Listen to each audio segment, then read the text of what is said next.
What's up, everybody? Welcome to the live stream hangout. We are back, ladies and gentlemen. Today's gonna be a nice question and answer thing, but we're gonna go ahead and start off with some music, man, from none other than the Lil Uzi Vert, man. Listen, I listen to some rap. We'll talk about the rap here in a little bit, all right? Not all of it's terrible. I get down with some of it, all right?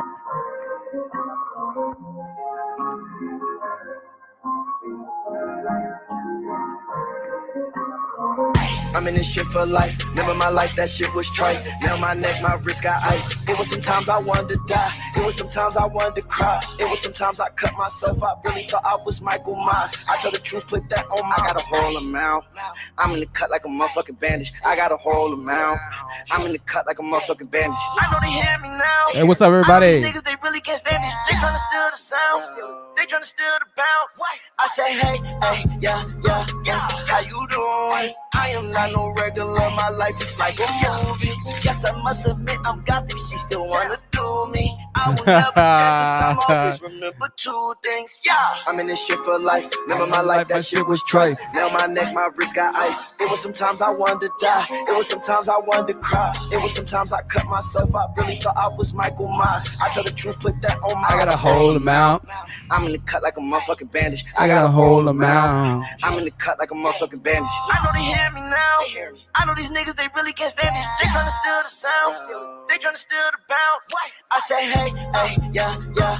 How you doing? I am not no regular. My life is like a movie. Yes, I must admit I'm gothic. She still wanna do me. I will never change, cause I'm always remember two things. Yeah, I'm in this shit for life. Never my life, that shit was trite. Now my neck, my wrist got ice. It was sometimes I wanted to die. It was sometimes I wanted. This nigga's hard, bro. Lil Uzi's dope. I really thought I was Michael Myers. I tell the truth, put that on my. I got a whole amount. I'm in the cut like a motherfucking bandage. I got a whole amount. I'm in the cut like a motherfucking bandage. I know they hear me now. I know these niggas, they really can't stand it. They tryna steal the sound. They tryna steal the bounce.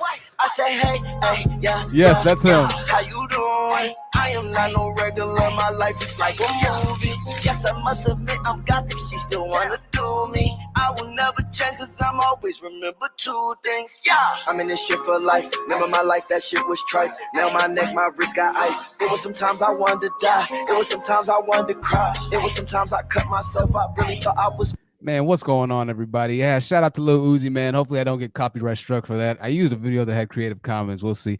Yeah, you know, I listen to some rap, right? I listen to some rap. Most of it's degenerate, but I do listen to some rap, man, right? Wu-Tang, definitely got some Wu-Tang. Little Learning IT, good to see you, my dear. I know you won't be able to stay for long. We're just having a midday live stream conversation. A lot of people, they can't stay up. You know, certain regions, when I go live at 9 p.m., it's like 11 or midnight in certain regions, right? If not the middle of the night, middle of the morning. So She-Ming says, hey, Nakers. You stupid. Organic Black said, it's the beats for me. I feel you. I hope we're all having a good day today. It's going to be a nice live, light conversation that we're having today, right? Stallion is, that is hilarious. Why he's got on JT's boots. Y'all savage, man. Y'all savage. Yeah, Lil Uzi, in my opinion, he's one of the better rappers to do it, man. He's dope. Yeah, and his beats are dope. Awesome. Also, got a lot of good stuff there. I just wanted to hello daytime. Hi Ty. Hey Derora. Hey Charlie. I just wanted to come live and have a nice little ask me anything questionnaire type thing. If you have any particular questions that you've kind of wondered or you've been wanting to ask me and it hasn't really fit in line with the general topics that we typically talk about, then today's the day. I'll answer all questions within reason, right? All questions, just if you want to have something figured out. So I'm going to open up the panel early. All right, this is what we do on these live streams. I hope your Saturday's going good, ladies and gentlemen. It's been a good Saturday so far. I didn't look up the national holiday. Today, but we're going to do that as we wait for some of the people to join the panel. I know everybody's probably out and about right now, enjoying their magnificent weekend, especially those who work in the corporate environments. Saturdays are not to be taken lightly, right? These are the days that we can really thoroughly enjoy. Play some Busta Rhymes. See, the thing about playing music is that you need to make sure it's Creative Commons. And most of I'd say 95% of songs out there are not Creative Commons, so you can't play them on your channel without getting a copyright claim or a copyright strike. And so if you get a copyright claim, it could turn into a copyright strike. It just depends on how that music organization that owns the rights to that music wants to pursue. Most of the time, nothing really does happen. But I guess if somebody's got it out for you, they can really mess you up, to be completely honest with you. So hello, Lolita. It's good to see you, my dear. Good to see you. Good to see you. So yeah, I might try and play a little bit more music here in a little bit. We'll see. We'll see what we can do, right? Days off the plantation. I'm not familiar with that. What's that? Yo, okay, so let's get into a couple things, all right? There's a couple things to talk about before I talk with some of you. I was on a live stream panel yesterday with a cat named Always Marco. I've talked about Always Marco, and so we're going to kind of watch the video of the question and the dialogue and conversation that happened with he and I. He's the one that talks about the MLM schemes, the multi-level marketing schemes, and don't take any offense if you do MLM for professional work or anything like that, but he is just now hearing about Kevin Scamulls, and he is a cat. I think he's Arabic, and he lives in Canada, right? And so we were talking about Kevin Scamulls yesterday, and he saw me in the chat, and I said, yo, man, just have me up. I'd love to speak about this entire situation with you because I think you have a lot of it misconstrued, right? And so we're going to go ahead and play that conversation between he and I. And later on, we might watch some more videos of Weaves for Men, but it was a very interesting conversation because what's happening is that once again this narrative is starting to really, touch many corners and regions of the earth, right? A lot of people are starting to hear about this, and they build their own perception and narrative based off of what Kevin's saying. So I want to show you this video. It was about a 15-minute conversation I think we had. I'm not going to show you the entire thing, but I thought it was very interesting nonetheless, right? I think he really enjoyed it, and he found it particularly interesting, right? I think the video is actually thank you so much, Save Book. I appreciate that donation and that support, that continued support from the last live stream. I really appreciate that. Thank you. I hope you enjoyed today's live stream. $10 super chat from Save Book coming in strong for the support. Now Weaves for Men. Yeah, we might get back to the Weaves for Men. Charlie Brown's on the panel. Charlie Brown, good to see you. Charlie, did you have a question for me that you wanted to ask, or did you want to just say anything in particular? The floor is yours. Go ahead as I search for this video. Let's see if Charlie Brown. Charlie Brown. Oh, hey, Charlie. I'm gonna sit in the cut right now. I'm trying to make a contribution to your show, so I can't talk right now. I'll be back. I'm gonna sit for a second and mute. All right, sounds good, Charlie. Sounds good. Okay. All right, my dear. Bye. All right, so let's get to this video really quickly. I'll get to kind of the decent parts here, and then we'll kind of go from there, right? So here's myself on the I Am Marco television, or I'm sorry, radio show, right? Let's take a listen to this. Married, he's still seen favorably in the public eye, and he doesn't say hurtful or mean things to other people on just the most basic psychological level. He's a nicer person. So for that, so he was asking me about Steve Harvey compared to Kevin Scamulls, right? He said, well, why do you think that Steve Harvey's okay when he's been divorced just as many times as Kevin Scamulls has been, right? Once again, I want you to pay close attention to this, and shout out to Always Marco, but I need you to understand, oh my God, Charlie Brown with a $200 Charlie, I told you number love. Charlie, listen, Charlie, I cannot thank you enough for that. I thought it was a mistake actually when I saw it, and so I said, "Oh man, I think she made a mistake." Charlie, that is. I got my glasses on. I can see. Okay. Okay. I was like, "Whoa!" How about the refund? We have to figure out how to refund some kind of way. Jesus, Charlie. I can't thank you enough once again. Yeah, that's not even necessary. We all donating and doing what we can. Ain't no big deal. Just number love. Man, huge shout out to Charlie Brown. I'm gonna sit back. I'm gonna mute the mic again. Keep talking. I'm gonna listen. Thank you, my dear. Much love. Charlie Brown coming in strong. Chavis Grenard, good to see you again, Chavis. He said, I need those shades, bro. I got these shades at Walmart. They're actually Panama Jack shades. They were like $15. I saw them and I was like, yeah, I'm getting those. That's the best $15 I've ever spent in my life, for sure, right? For sure. Thank you to everybody who's donated once again a $200 super chat coming in from Charlie Brown. Let's get back to this video. Now, in this case, he was asking me about, well, why do you think that? Why is it okay to believe in Steve Harvey, who's been divorced 3 times, and not Kevin Scamulls? And so my response was, well, Steve Harvey is currently married, so that alone gives me enough merit to listen to him. But him being just a nicer person in general gives me more merit to listen to him. So let's go back to what Marco was saying here and continue the rest of the video. I might rewind in a bit to go ahead and also play some other points that we missed. That reason alone, if everything was consistent. I'd roll with him. Okay, got you. First off, I just want to say to Arash, he was responding to my question about his song. He said, I'm a big fan of Weird Al, Lonely Island. Words is good. Kevin says, write a book. And Kevin Samuels has talked about people like Steve Harvey and said, well, nobody questions him about his credentials. You know, he's a comedian is his background. And people think, like, sort of what you said, he's a nice person. Steve Harvey tells people and women what they want to hear, as opposed to Kevin Samuels, who would say, if you asked him, he would say he's keeping it real. And he would say he's not hating on Black people or trying to bring them down. He would say he's trying to help them specifically by the way he's like serving the real to these Black women who call in, who are, you know, overweight and have 2 kids and they're in their late 30s talking about, I want to find a high value man. So I need you to understand why Kevin is really so dangerous. And I say this all the time, but now you have other races of men starting to chime in on the idea of Black women having never even experienced the majority or even a minority of Black women. Marco, and shout out to Marco, huge shout out to him. But I have to use him as a case study in this case because Marco lives in Canada, right? In a particular region in Canada where there aren't many Black people. But once again, this is the danger of Kevin Samuels, is he can start to really hinder the opinions of Black women for the general populace of America who hasn't even experienced the same qualms that these Black men are claiming that they're so afflicted by. So let's continue to listen. Welcome, Diana, as well. We're going to play this a little bit more and we'll get back to our panel members here in a bit. Who follows the, you know, 6 figures, 6 foot, you get me. So what do you think about that?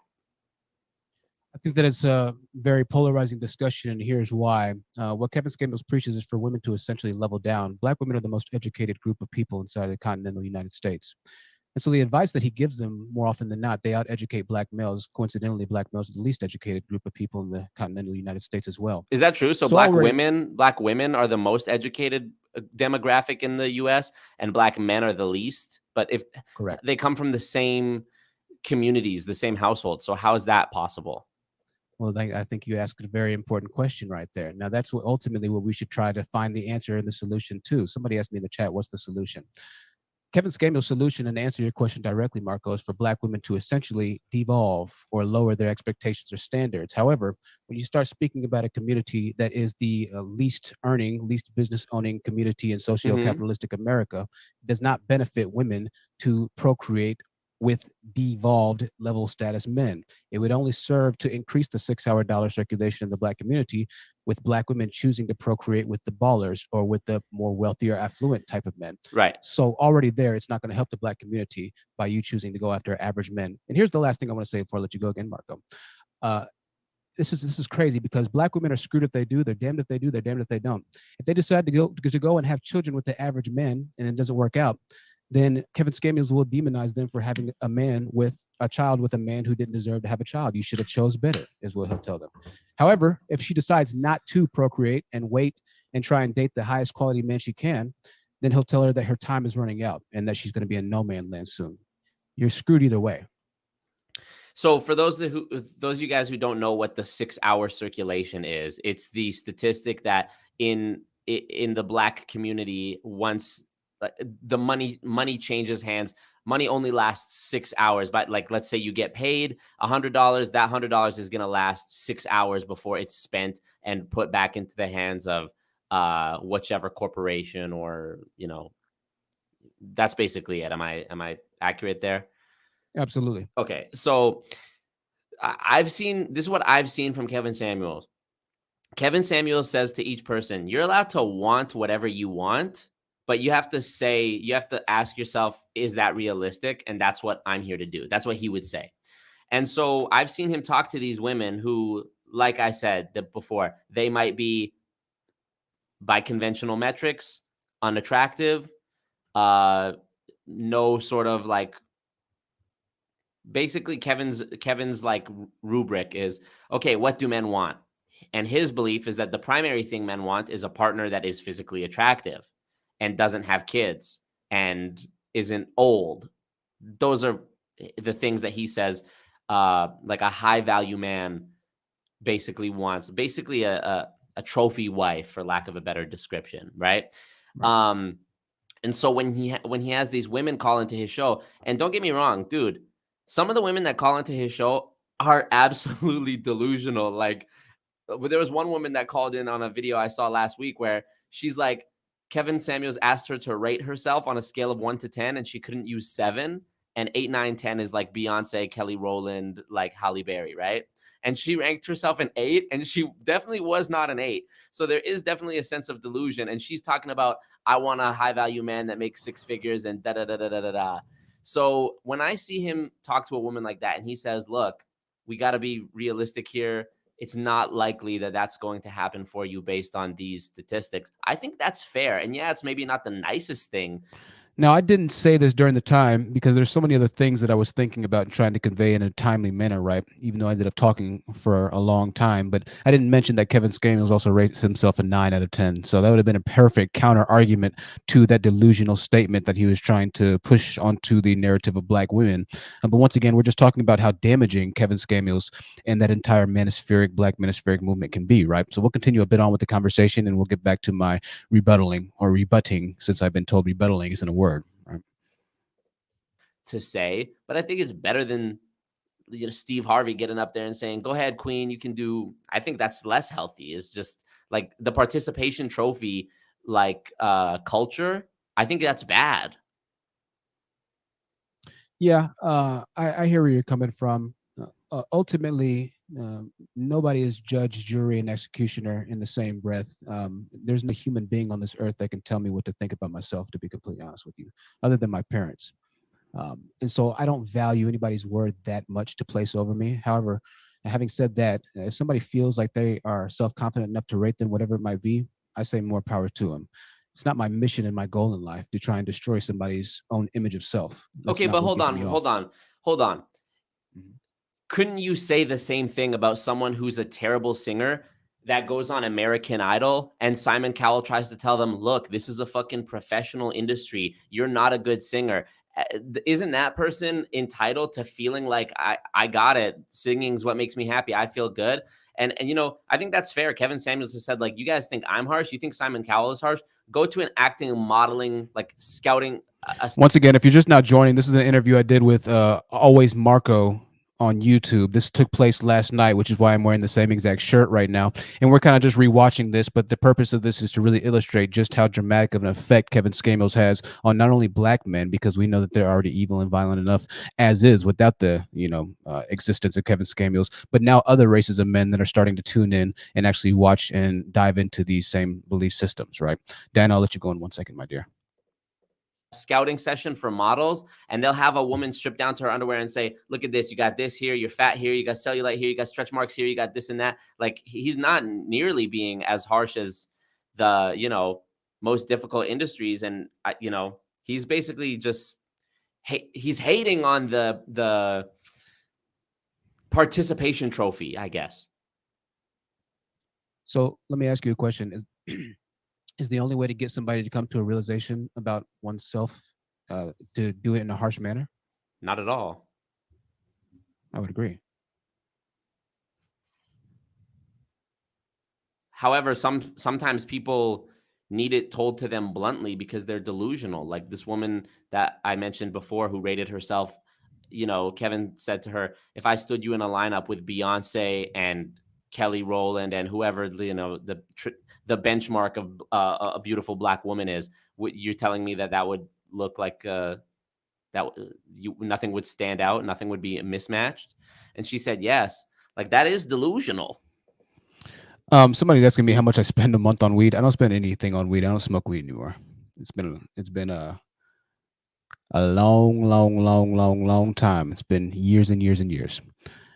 So we're gonna go ahead and sorry, somebody just hopped off of the panel. I forget who it was. Diana, if you want to hop back on, I'll let you speak really quickly, Diana. Once again, ladies and gentlemen, we're watching my live stream from last night.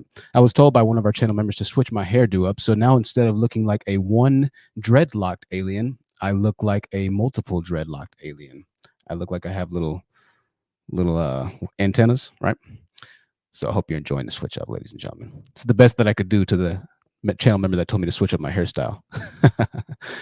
Diana, welcome back. What did you want to say or ask me, Diana, before we go ahead and jump back into the live stream that we took, that I did yesterday? Good to see you.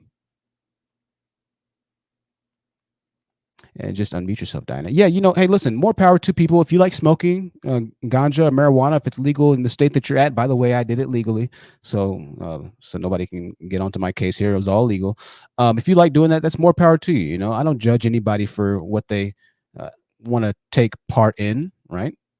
Just do whatever you'd like to. Yeah, by the way, the new membership video, I was going to drop it today. It's going to be dropping tomorrow. How I Became Homeless Part 3. You can join or become a member for $3.99 and catch access to the behind the scenes paywalled content by joining, clicking the $ right now in the live chat and clicking join the channel. Diana, can you hear me okay? The floor is yours if you can hear me. Oh, I just hopped down because I was trying to do something with my phone. Oh, okay. All right, Diana. Well, take your time. When you're ready to ask a question, just let me know, okay? Okay. I have a question. Yeah, go ahead, Charlie. Okay, I'm the same age as Kevin Samuels. Right. Okay. It's in terms of the people I went to school with in our era, he is a huge F up. So if he asks people, well, how can you expect X, Y, and Z? We're talking about a man who until last year was making $1,000 a month, was sniffing perfume. He had nothing going for himself. He is a highly unattractive man. The man looked like Deputy Dog.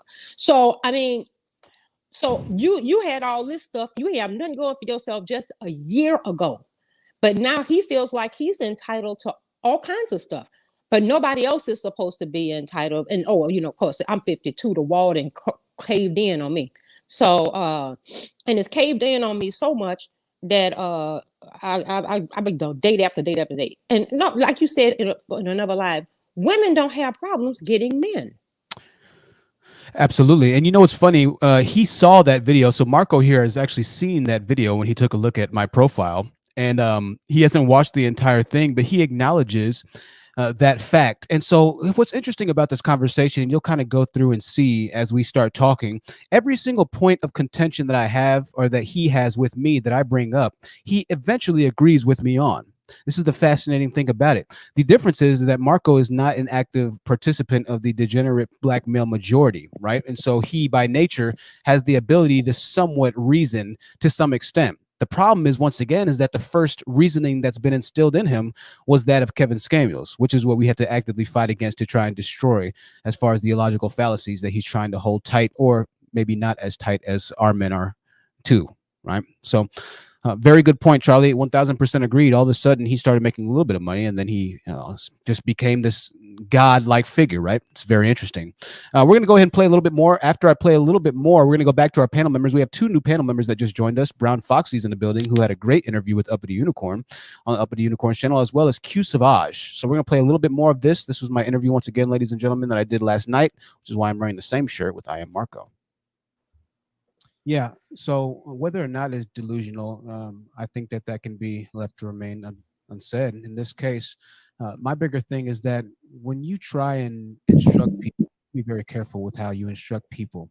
Now, for the most part, Kevin Samuels is nothing but blood sport for men to get off their rocks who are incels, who aren't able to get girlfriends. So this is what they love to see. Women get destroyed because those are the same women that they try to approach via. Yeah, I definitely see that angle to it for sure, which I don't like. Like the whole red pill. Like I feel like this red pill, men going their own way shit is more about dudes patting each other on the back and being like, yeah, women suck, right? More so than it is about self-improvement.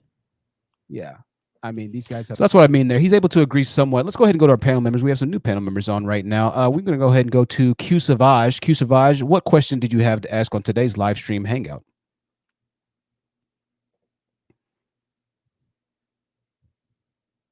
Q Savage. Q Savage, you're going to have to unmute yourself if you can hear me. Can you hear me now? Yeah, I hear you perfectly, Q Savage. Go ahead. Oh yeah, good afternoon. I'm glad I finally got to your show.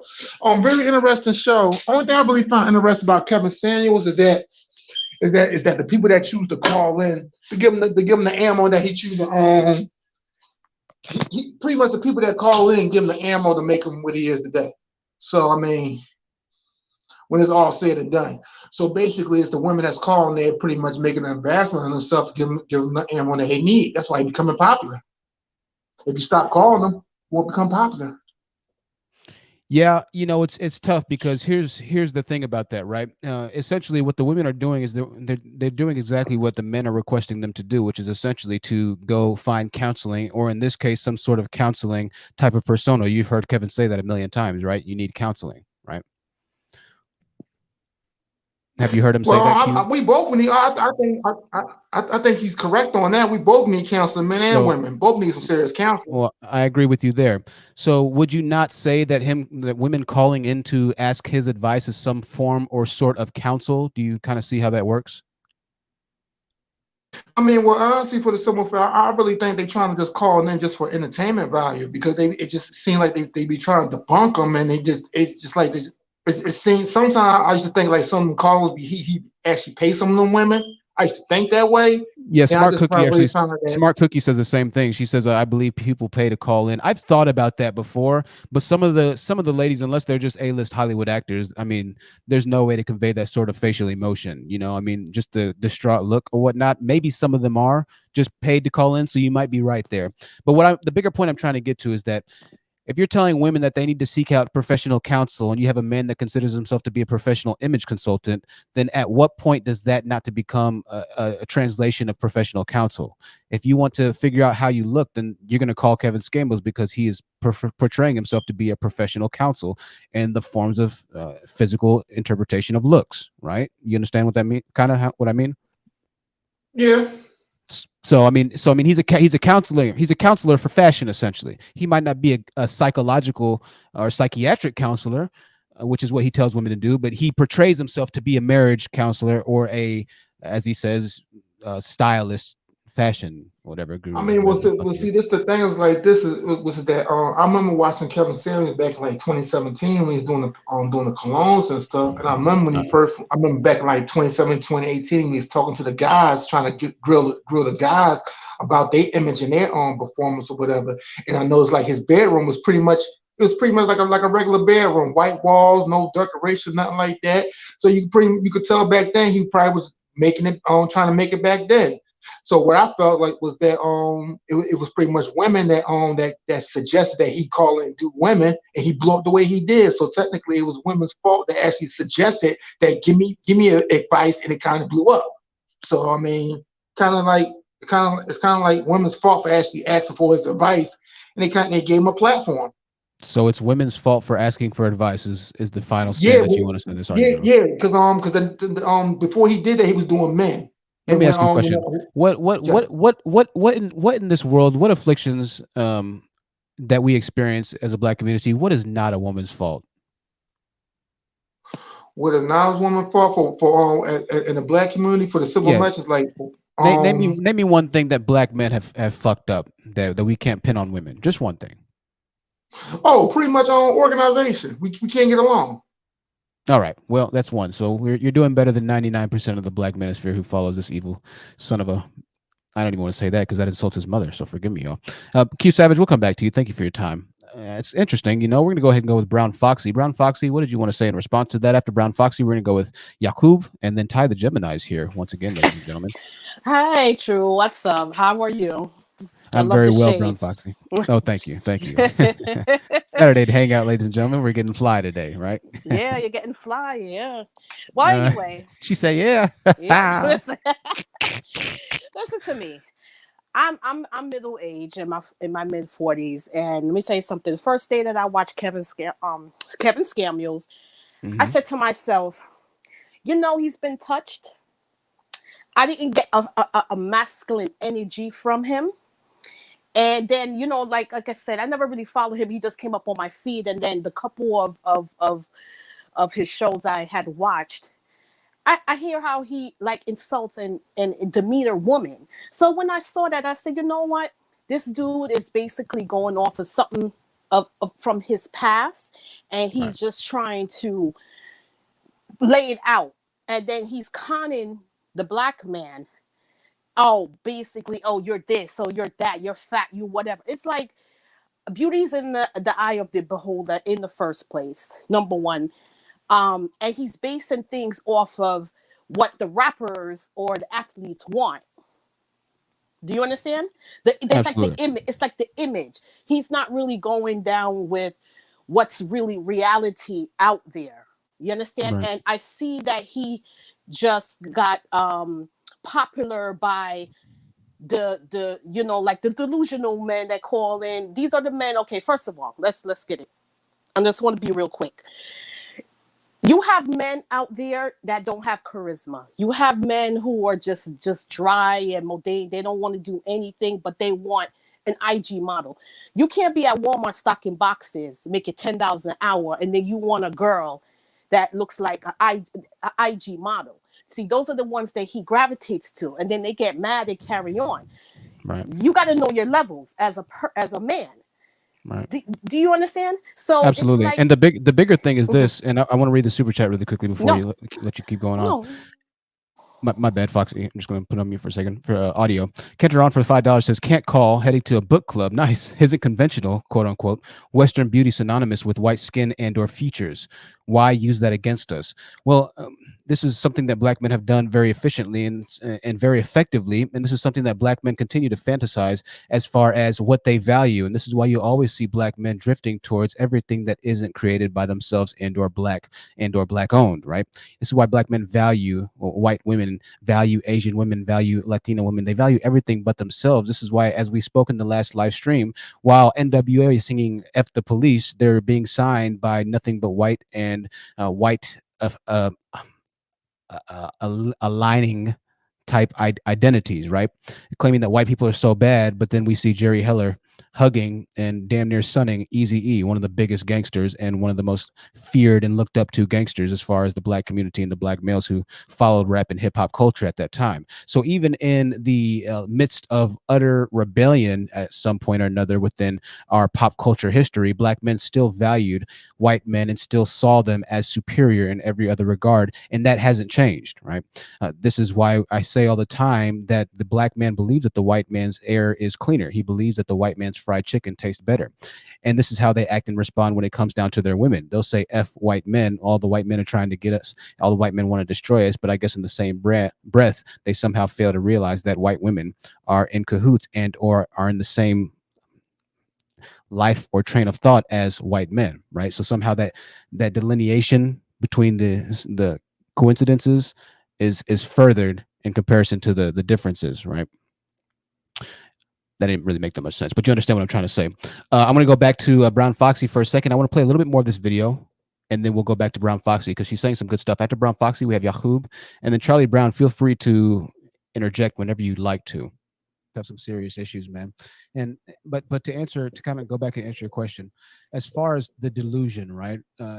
The best way to try to help somebody, if you really do want to be a guidance counselor of sorts, is to have a certain conversation with a certain level of psychological tact. You can't just completely eviscerate somebody and then also expect them to be in a malleable enough position to bend to your will. Sure. You can't break somebody and expect them to be whole moving forward. People just don't operate like that. So this position of him trying to be a guidance counselor or an image consultant, he's none of that. He's a blood sport maniac essentially, and he understands that with his audience. So that's what I would say there. If you're really trying to help people out, there's a way to help people to come to the realization of the delusion that they might be living in, or delusion de grandeur. So if you had the opportunity to sit down with Kevin Samuels or even anonymously submit your advice to him of how he could be more effective and he would actually do this, what would you have him do? I would have him take a serious class in psychology, and I would have him. That's a lot. On a logistic level, though, like, yeah, but like, how should he actually? Is it a matter of his poise? He should be framing things and poising himself differently, or his opinion should be completely different. Like, what's the message you think he is spreading, and what's the message you think he should be spreading? Yeah, I mean, the guy's an asshole, man. Okay, you know, just straight up, the guy's an a-hole. Stop being a jerk. Okay, I understand he needs to play a role, but he's just a jerk. That's the number one thing I would say. And stop. So don't be a jerk. So, okay, yeah, sure. How would Kevin Samuels tell a woman who was rating herself an 8 and living in, Eugene, Oregon, thinking that she's going to date a man who makes $150K plus a year, and she has 2 kids from a previous marriage, and she's, in the, what Kevin Samuels calls the danger zone, like early 30s. how could he more delicately tell her when she believes that despite those facts about her being true, that she should have a 666 high value man? How could he tell her that? Well, the danger zone doesn't exist for women, Marco. I actually just made 2 videos. It's called "Winter Is Not Coming for Women," Part 1 and Part 2. Right. I advise you to watch them if you can. I made a fake Tinder profile. I saw this. That was Janelle. funny. That was funny. You were pretending to be a girl and talk to dudes, right? Right, Okay. right. And right now, as it stands, it has over 3,000 likes on the profile, and it's been a little over a week. All right, she's 50 with 1 kid, and on the profile, I changed it to "I need somebody to help watch my child while we go on a date," and I had to uninstall Tinder because my phone wouldn't stop. Right? Is it a hot girl of pictures you used?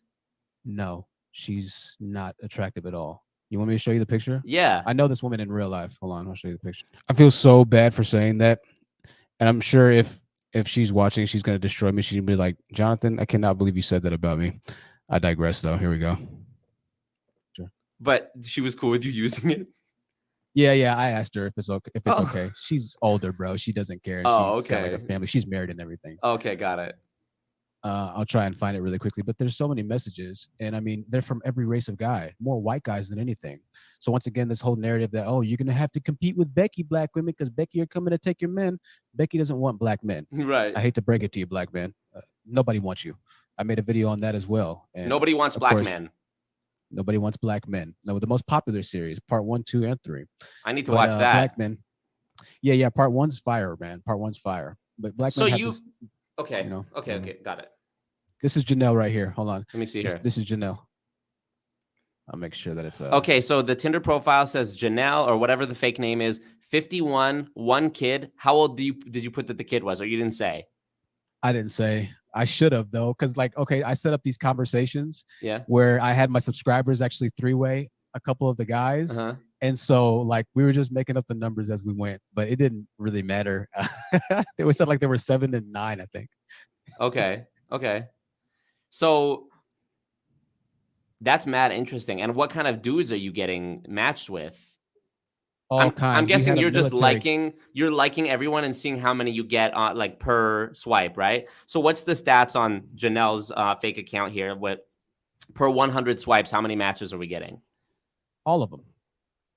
All of them. For 100 swipes, I'd say all of them at this point. I stopped swiping because what happened was I bought Tinder profile an hour after I uploaded the pictures, because after an hour she had 60 or 70 something odd likes already, and so I wanted to see who they were. Likes or matches? Like you matched?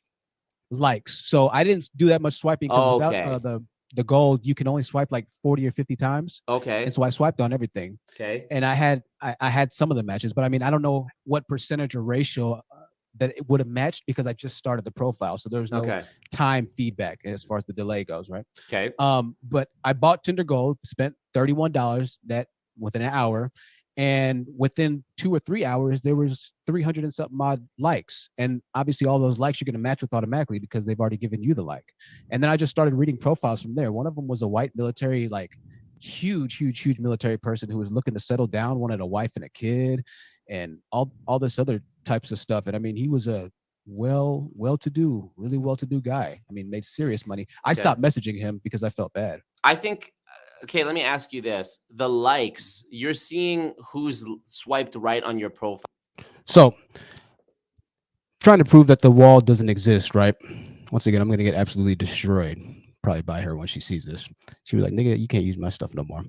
And so, I thought it was interesting because at every turn, as far as what Marco believes, when I show him that it's not the case, he started accepting it a bit more. And at the end of the conversation, you'll kind of see where we stand and where he stood, right? So, no, he's a YouTuber. His name is Always Marco. He's a YouTuber. So we're going to go back to our panel members. We have a lot of panel members who want to ask a lot of questions right now. 1 second. And we're going to go ahead and Brown Foxy, I appreciate you being here. Well, let's go with Yahoo really quickly. And then after Yahoo, we'll go with Ty. Then we'll go to Redemption God. Then we'll go back to Charlie Brown. And then we'll go back to you, Foxy. So Yahoo, go ahead. Hi, everybody. My name is Yaku. I'm the father of the white race. and I hated dark-skinned people because I've been made fun of and teased.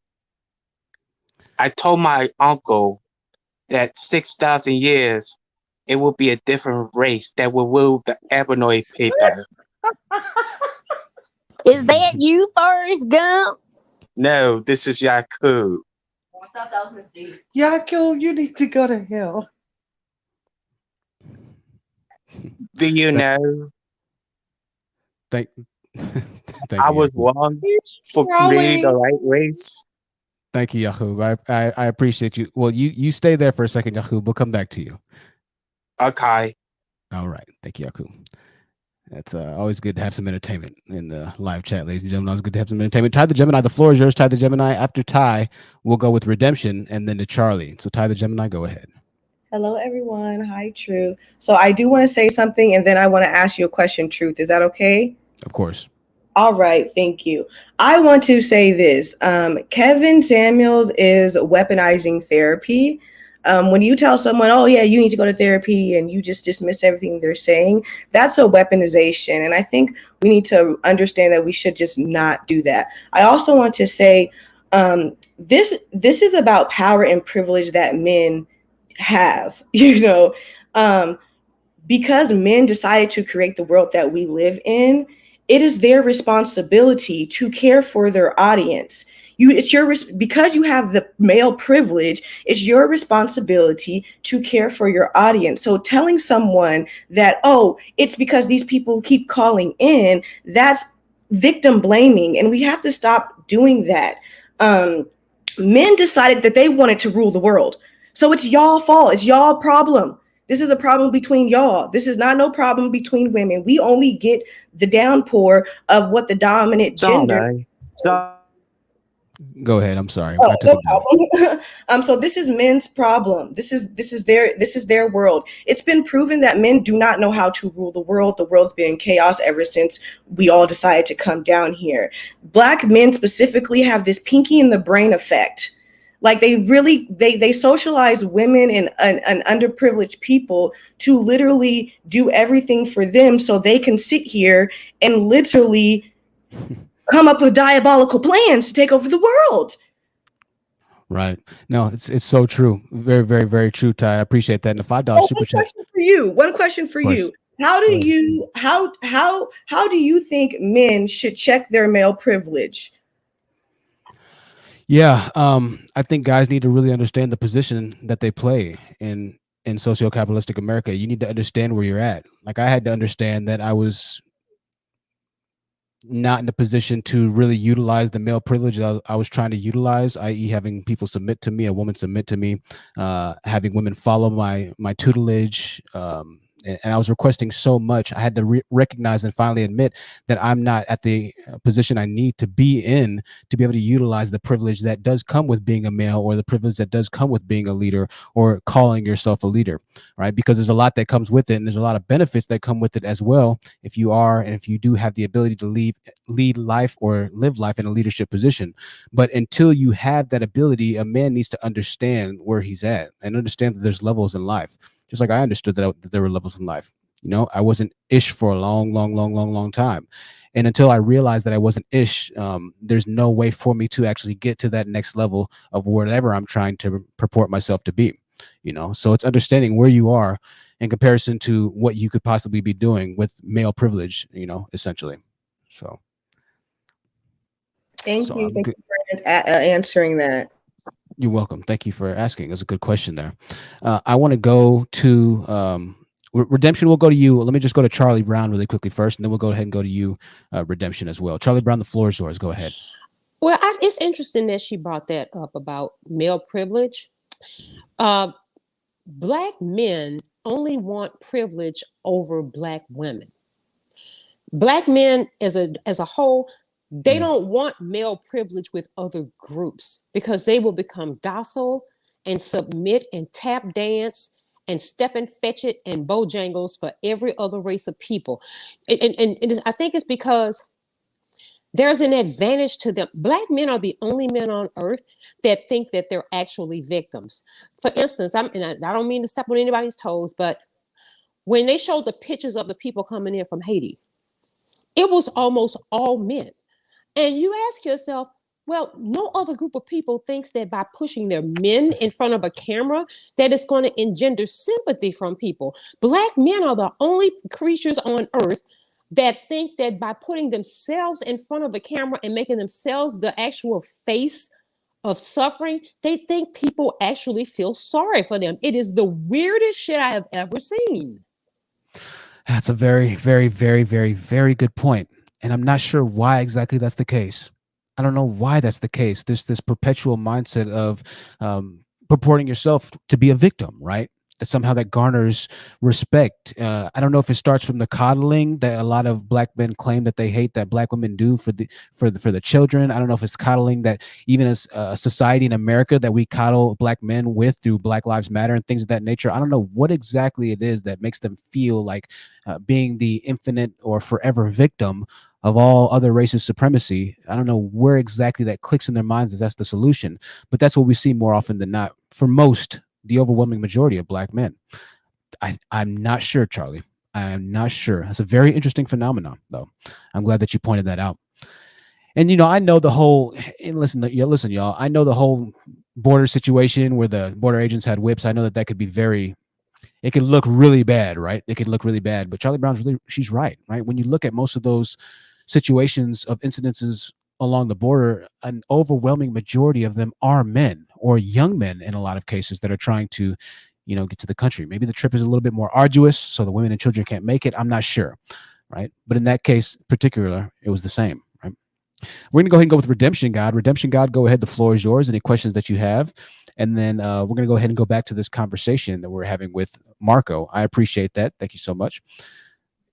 Said looking good. I appreciate it, Weezy. Go ahead, Redemption. Hi, it's Redemption Goddess, and thank you Goddess, I'm so sorry. much for allowing me on here. Actually reviewed you. I really like you. I like you. You're a level-headed young man. I really do like your commentary. I listen to you. I'm subscribed. Now, I wanted to know. I see a lot of folks using this. And then I don't show my face. I'm only a voice. I'm sorry, y'all. But I wanted to know, what do you think about the Palalato? I hate to say this young lady's name wrong, and she's dead now. Do you think that Dusties exists like all over? Because you hear about the Indian women being raped. You hear about all across the globe. It seems like men. I mean, because we talk about black men a lot. Right. But when you start looking at other places, like, it just seems like it's men. It's just men. And when they're left to their own, or like when they're dominating, or they have the upper hand, or they're in power or whatever, it's like the first thing that they go to is to dominate. It's like they do everything to dominate women. And then they fuck up the air, the land. Oh, I'm sorry. Oh my gosh, I dropped the F-bomb on your channel. I'm so sorry. Oh, no, it's fine. They mess up the land, the air, they're even going up into space and trying to figure out how they can mess that up. It's like, well, here's what I have to say to Redemption Goddess. Here's what I have to say to that. And good question. In relation to that, it can be argued that yes, obviously you have some tension in the Middle East. You have a lot of other countries, maybe some sub-Saharan, African or Asian countries that have poverty as well. We can definitely argue that this is going on all over the world. However, we can't argue the fact that out of the 25 poorest countries in the world, 23 of those are black, right? So I say that to say that as far as the bottom of the bottom, it is predominantly comprised of black men, right? As far as black males leadership goes. So that's kind of how I would answer that. Does that answer your question a bit? I'm sorry. Okay. Oh, so actually, I'm sorry. Okay. So yes and no, because, okay. So as we're looking at this case that is all over our news, and so you kind of see people doing commentary like, oh, she got with a Dusty and blah, blah, blah. She was young. He was young. It's like, what case are you talking about? You talking to the young lady that just got murdered. And the white girl guy is on the run. Yes, Palamanto. Okay. So Gabby, you see people kind of starting to do, Gabby. Yes, rest in peace, baby girl. And you start seeing people doing commentary now talking about, oh, Dusty this. And it's just like, I kind of just see it as if a man, it doesn't matter what color he is, if he's able to dominate you, obviously, if he's an evil minded person, not like you, not you. But I'm saying when when men have evil intentions or whatever, it just really doesn't matter. If they know they can dominate you, they know they can kill you, they know they can do whatever to you, it really doesn't matter. Because you look at in India, you look at all across the globe, when a man is able to dominate and be horrible to a woman, it just doesn't matter the color, they will. It just doesn't matter. Yeah, I think that there's some merit there, right? And good question, good points there. And I'm gonna put you on mute for a second. There is some merit there for sure, right? We have to acknowledge that there are men out there, and if they have the ability to dominate, if they're stronger than women, then there are situations that are going to arise where they exercise this in a negative way, right? There are going to be bad things that happen in all races, definitely. But we have to Telling also the look truth, at the can I jump in? This is yeah. Diana. Go ahead, Diana. I just want to say on the piggyback of that, because I had just seen this article this morning that Mike Epps, the comedian, posted, and Monique is pushing this bullshit narrative where she's telling Black women to submit to Black men and teach Black women how to be queens. I'm like, that still falls in line with like bullshit submission. Like, men who don't have any resources and aren't providers, protectors, and doing the shit that men are supposed to do, no woman should be submitting to you, period. Yeah, I mean, it's problematic. Like, if a man can't let a woman be who she is, then you don't need to be with that man. Like, period. Men and women teach their daughters and sons how to be independent. Anybody that wants to control you outside of that, you don't need to be with them. Yeah, I think period. I know Monique has some pretty. I know Monique has a lot of drama surrounding, and I've heard a lot of the content creators in this space say a lot of things about Monique. So we have some of them in the chat right now. So I'm not going to speak too much about it, but I appreciate that input, Diana. Thank you for for bringing that to light there, right? Let's listen a little bit more to this interview with I Am Marco, or Always Marco, and we're going to kind of pick up on a couple of new topics. I see some people that are rejoining the live stream or the chat. Q Savage, we'll come back to you. I know that you have a few more things you want to say, so give us a few seconds. We'll come right back to you, man. The woman looked like.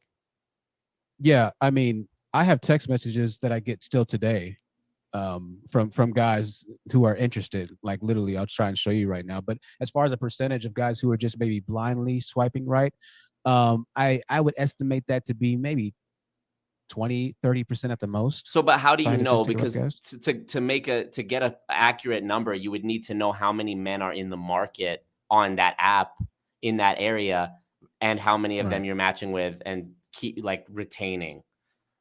Like, I'd like to see what the follow through is on that, because I get what you're saying about there was a lot of likes on her profile, but I don't think that's a fair metric to use.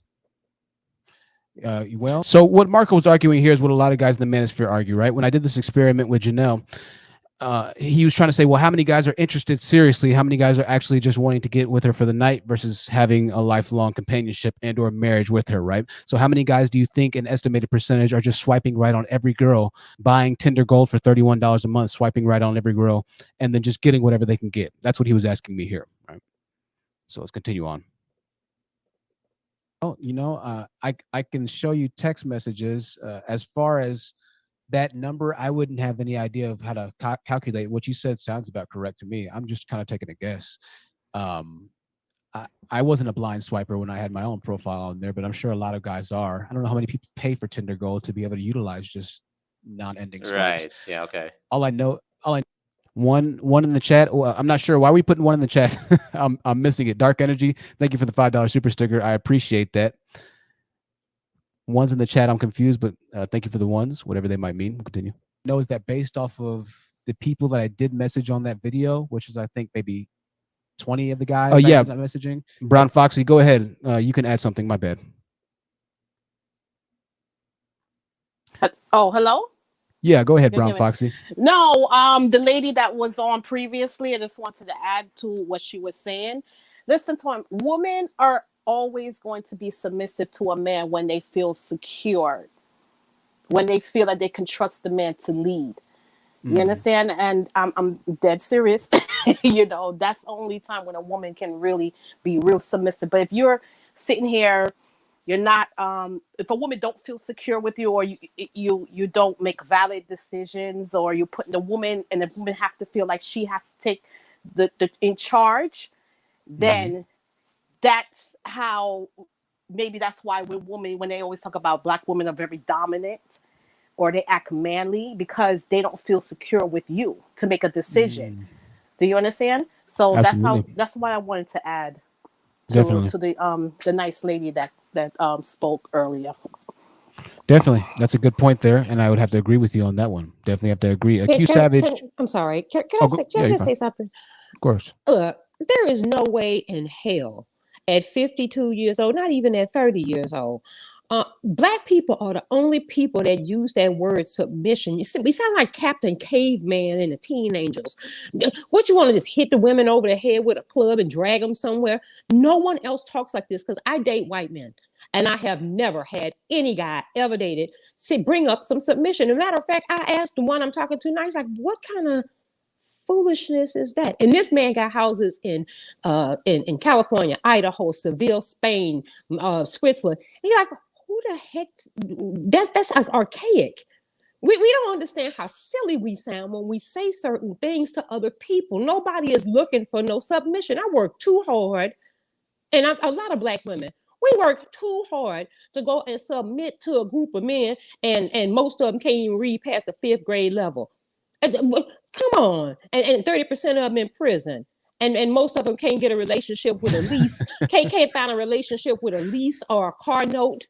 They can't get a relationship with the library. And all of a sudden, we supposed to submit. I'd be damned if that's so.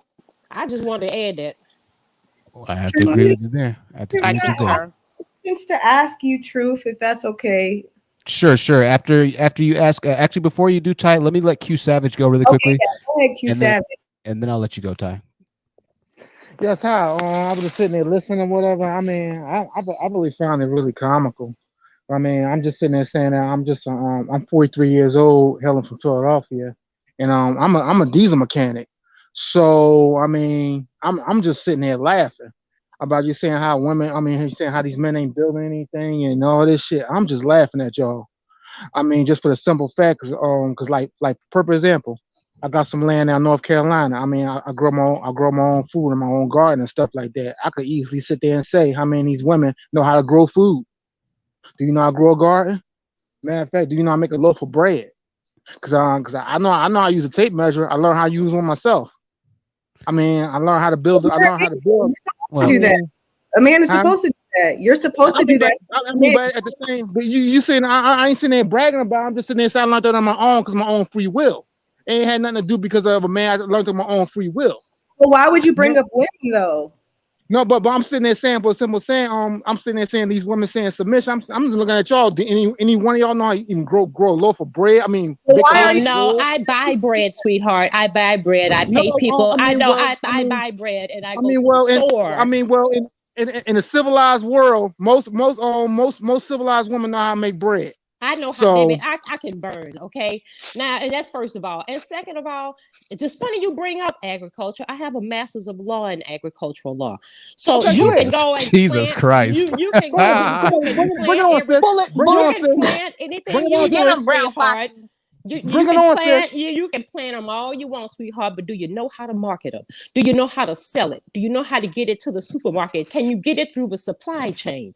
Do you know about the FDA regulations? Do you know about hybrid crossing of pollen that crosses the seeds up? Do you know that you can buy seeds and go plant something in your garden, and if you take those seeds and they go and fly off into somebody else's garden, do you know they can come and take those seeds and they can take you to court?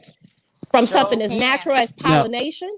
No, you see, it's one thing to know how to use your hands, but without a functioning brain to go with it, you ain't gonna do nothing but lose. This how come a bunch of black men out here driving trucks, talking about they making 6 figures, but forgetting it costs about $40,000 a year to keep up a truck.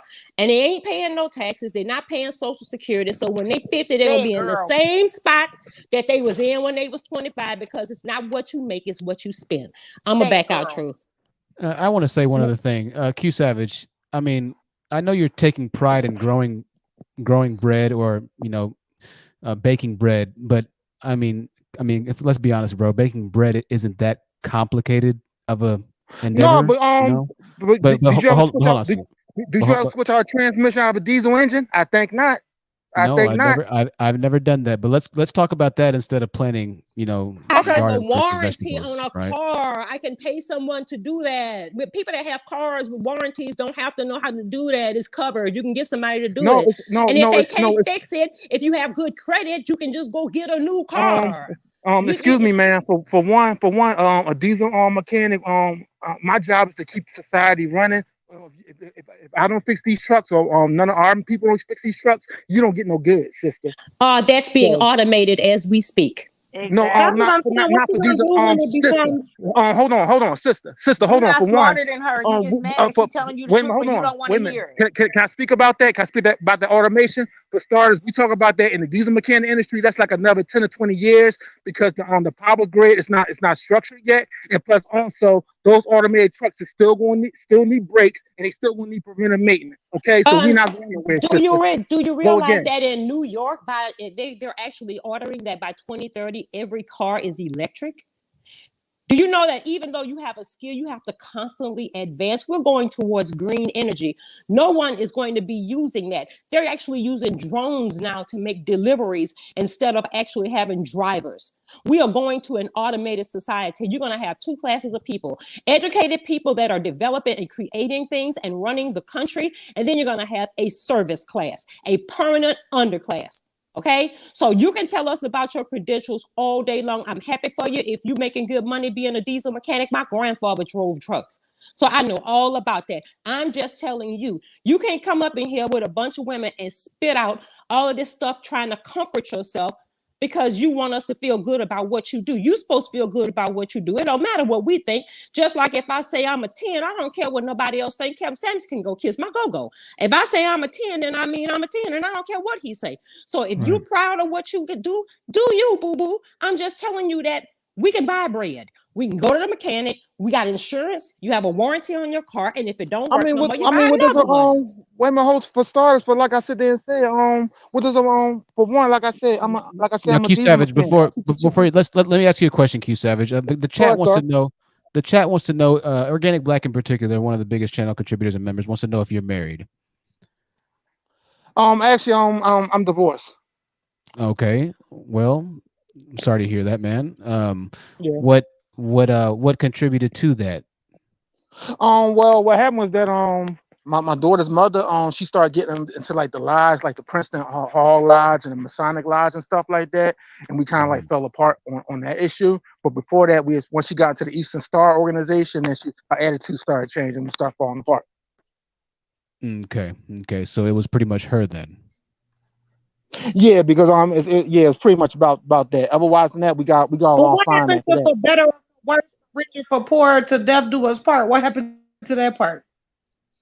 Well, at the same time, I don't like when other entities come into my house that I pay for, that I'm paying the bills and trying to dictate something else, trying to bring some different type of philosophy inside my house. Yeah, it's a conflict. So you don't believe in the marital vows, like till death do us part? You don't believe in that? No, I don't believe in Prince Hall Freemasonry and stuff like that. That's not my twist. That's not my thing. I'm not going to honor that. That's something I don't believe. So let me ask you one last thing, Q Savage, before we start to play a little bit more of this Marco video. So would you say that you are a pretty fair and understanding guy for the most part during that marriage? Yeah. Okay, so let me ask you now: do you think are you standing still, or what's going on? Your microphone sounds crazy. Oh no, I'm currently walking and working, but I'm okay. talking to you. Let me ask you one more question, bro. Do you think that you're a bit jaded now that that problem. relationship didn't work? No, I don't feel like I'm jaded. While deadline was that one day I learned is not try to deal with a woman that's highly feminist. That's what I learned. Okay. All right. Well, we appreciate your input, Q Savage. We're going to play a little bit more of this video, ladies and gentlemen. The live stream, if you're just now joining, that I had with Always Marco TV yesterday. We're following up the conversation of Janelle and the Tinder experiment. And we're going to go into a new topic of discussion here as we go back to our panel members in a few seconds. And we'll wrap up the conversation or maybe continue the conversation with Q Savage in 1 minute. Every single last one of them hit me back. Okay. And some of them were, like you said, well-to-do, handsome men. Yeah, some of them were. And don't get me wrong, I'm sure not all of them are obviously looking to settle down and get married, right? Sure. Because that kind of leads us to the next phase. Because at this point, Kevin Samuels would say to you, well, the honest truth, maybe a lot of these guys just want to have a quick, want to sleep with her. And Paz said that in the chat. A lot of guys just want a quick 1-2 thing, which is possible. But Kevin Samuels will maintain his argument that men don't want to marry a woman with a kid, and that lowers her value. And hey, controversial opinion, I agree. I don't want to be a stepdad. I don't think that's if I could have my own kid with a woman, why would I want to raise somebody else's kid? I think guys say that until they realize that they're approaching the wall pretty quickly too. You got to understand, this is a women's market right now. Women have far more dating options, and comparatively, a woman who's a 5 out of 10 is going to have a far more successful time dating compared to a man who's a 5 out of 10. Dating, right? like sleeping around. But I say relationships and love in general, bro. Everything. Marriage, relationship, loves. Women have, with more options come more opportunities, right? Okay. So if it comes down to a numbers game. Dating is always a numbers game. The more women you talk to, the more numbers you get, the more chances you have to go out, yada, yada, yada. Marriage is no different, right? Now, if you're a highly desired male, if you're an extremely good looking guy, you make a ton of money, then yeah, obviously your number isn't going to be as based on your looks. But for women, they don't have to have any of the prerequisites that a guy has to have. They don't necessarily have to look good. Money, career. Exactly. You don't have to have that. Moreover, what we're starting to see now is thirst on new levels, right? Epidemic levels right now. Women have realized that guys are willing to do just about anything just to have a bit of a taste, to have the drought be quenched for a day or two. And this does lead to marriage as well. If a guy knows that he'll be able to have something secured and he's been having a trouble dating for the past 5 or 6 years, do you think he's really going to sit back at age 40, 45, 50 and say, you know what, I think I'm going to just wait a little bit more because she has a kid?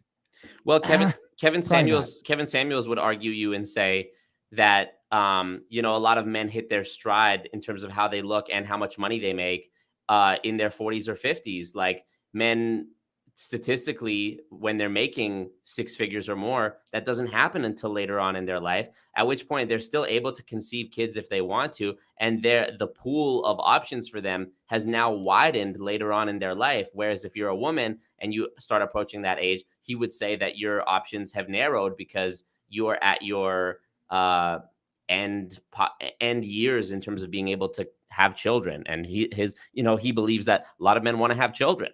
And so that's why the women are in the danger zone when they're in their early 30s, but not men. Yeah, I don't know. I just find it fascinating that Black men claim that they want to just be this perfect father type of position in a woman's life when more than 70% of Black children are born without the father in the house. Yeah, and that's just statistically not accurate, right? Tell me about... So kind of wrap up the conversation there. These guys always talk about, oh, well, you can't have, you passed the wall, you're this, you're that. Right. They just talking out they butt the honest truth. They always talk about what women can't have. They just mad because they can't have it. They the ones paying for tail. We ain't got to pay for no tail. They the ones that got to pay for it. Nope, not at all. It's very true. And let me just read the super chat really quick before we go on. Neo X with the $5 super chat says, have any of you heard of the pig lady experiment? It's very telling. Please look it up. I'll definitely look it up, Neo. I appreciate that. Go ahead, whoever is speaking. My apologies. Can I say something? Yeah, Ty wanted to go ahead. Brown Foxy, then Ty. I'm sorry, Ty. My bad. I'm sorry, Ty. Sorry, baby. I just want to say something before I forget. Always remember this. You see, this is why Kevin Scammers is a scam. Okay, we women. Okay, I want everybody to know we women will always have a hole. Okay. All right, just remember that. So we could be 80 years old, we'll still have a hole. A man will still try to get with us. You see, with a man, It's facts. But with a man, as he gets older, if he doesn't take care of his health or anything, his dick will get limp. Facts. So Kevin Samuels is saying all of this stuff. Yeah, everybody laugh, but it's the truth. We will always have a hole. But men, if they don't take care of themselves, they on high blood pressure pills or they on diabetic. Not, I'm not trying to diss anyone, whatever. But if you're on high blood pressure pills, diabetics, medication and stuff, your penis just gets soft.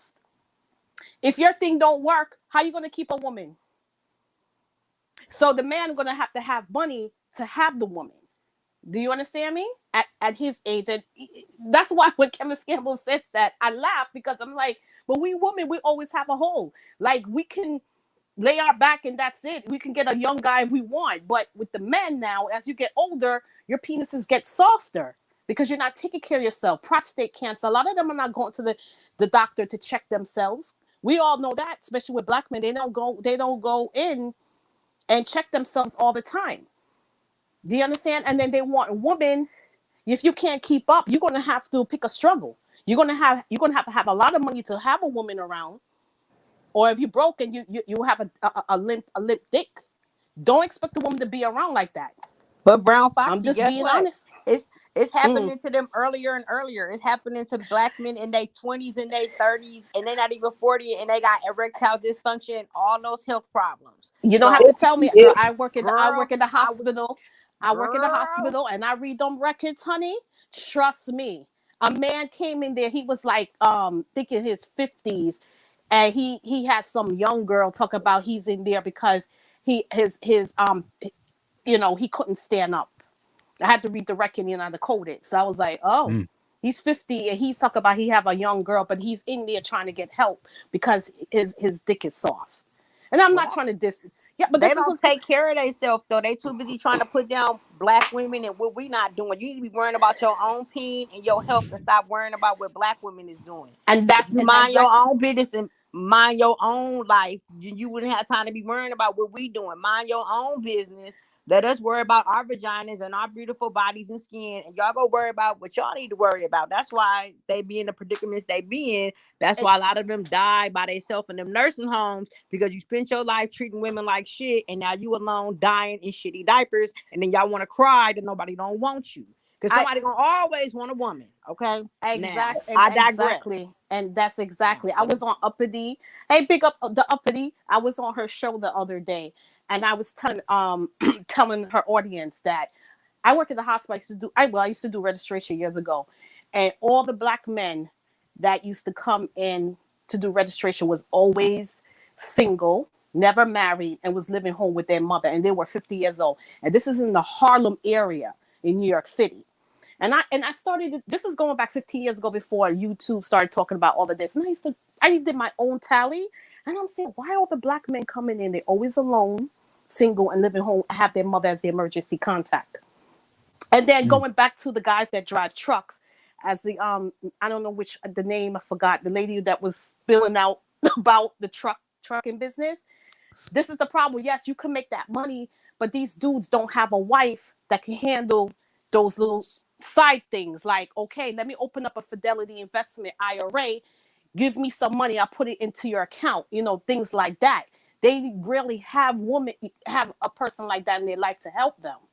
So they just live in life, have the money, and then they mess around with these little young girls. Young girls always want money, no matter what. So that's when you hear Kevin Samuels talk about, oh, I got all these young girls all over me. And I'm like, young girls only going to want you if you have money. If you don't have money, they're not going to deal with you. So facts. It's funny, Brown Foxy, because it's the same thing that they bash women for being in the first place, which is gold diggers. Oh, it's mind numbing. And let me, before I let you go, I want to let Ty go. She's been waiting for a while. No, so go ahead, Ty. Yeah. Oh, I was just really listening to everything that you guys had to say. And, what I'm hearing is, we're in a really interesting place of where everything is kind of up in the air. So because everything is up in the air, we're trying to reorganize it. So what I have these questions for men and Truth, if you want to answer the other men on the panel, is I think it's time for heterosexual men to start to redefine what masculinity means to them. And I want to ask, how do you think the heterosexual male gender wants to be seen in 2021? How do you, what do you, yeah, what do you, how do you think they want to be seen? How do they want to be seen in 2021? They want to be seen as something that they're not. Pretty much, they want to all be bosses, but they don't want to put in the work that it takes to be a boss.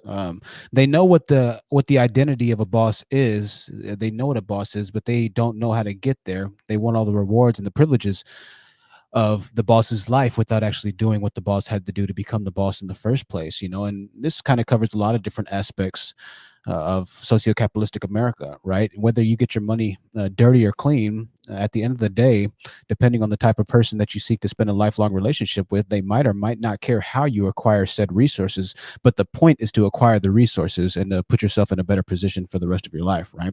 And so you got to figure out what you need to do to become a boss. That's what men need to do. But right now they're focusing too much on them being seen as a boss, even though they haven't done or lived the lifestyle of said boss, right? Okay, so can I ask another question, a follow-up? What do you think healthy Black masculinity is? Oh, that's a good question.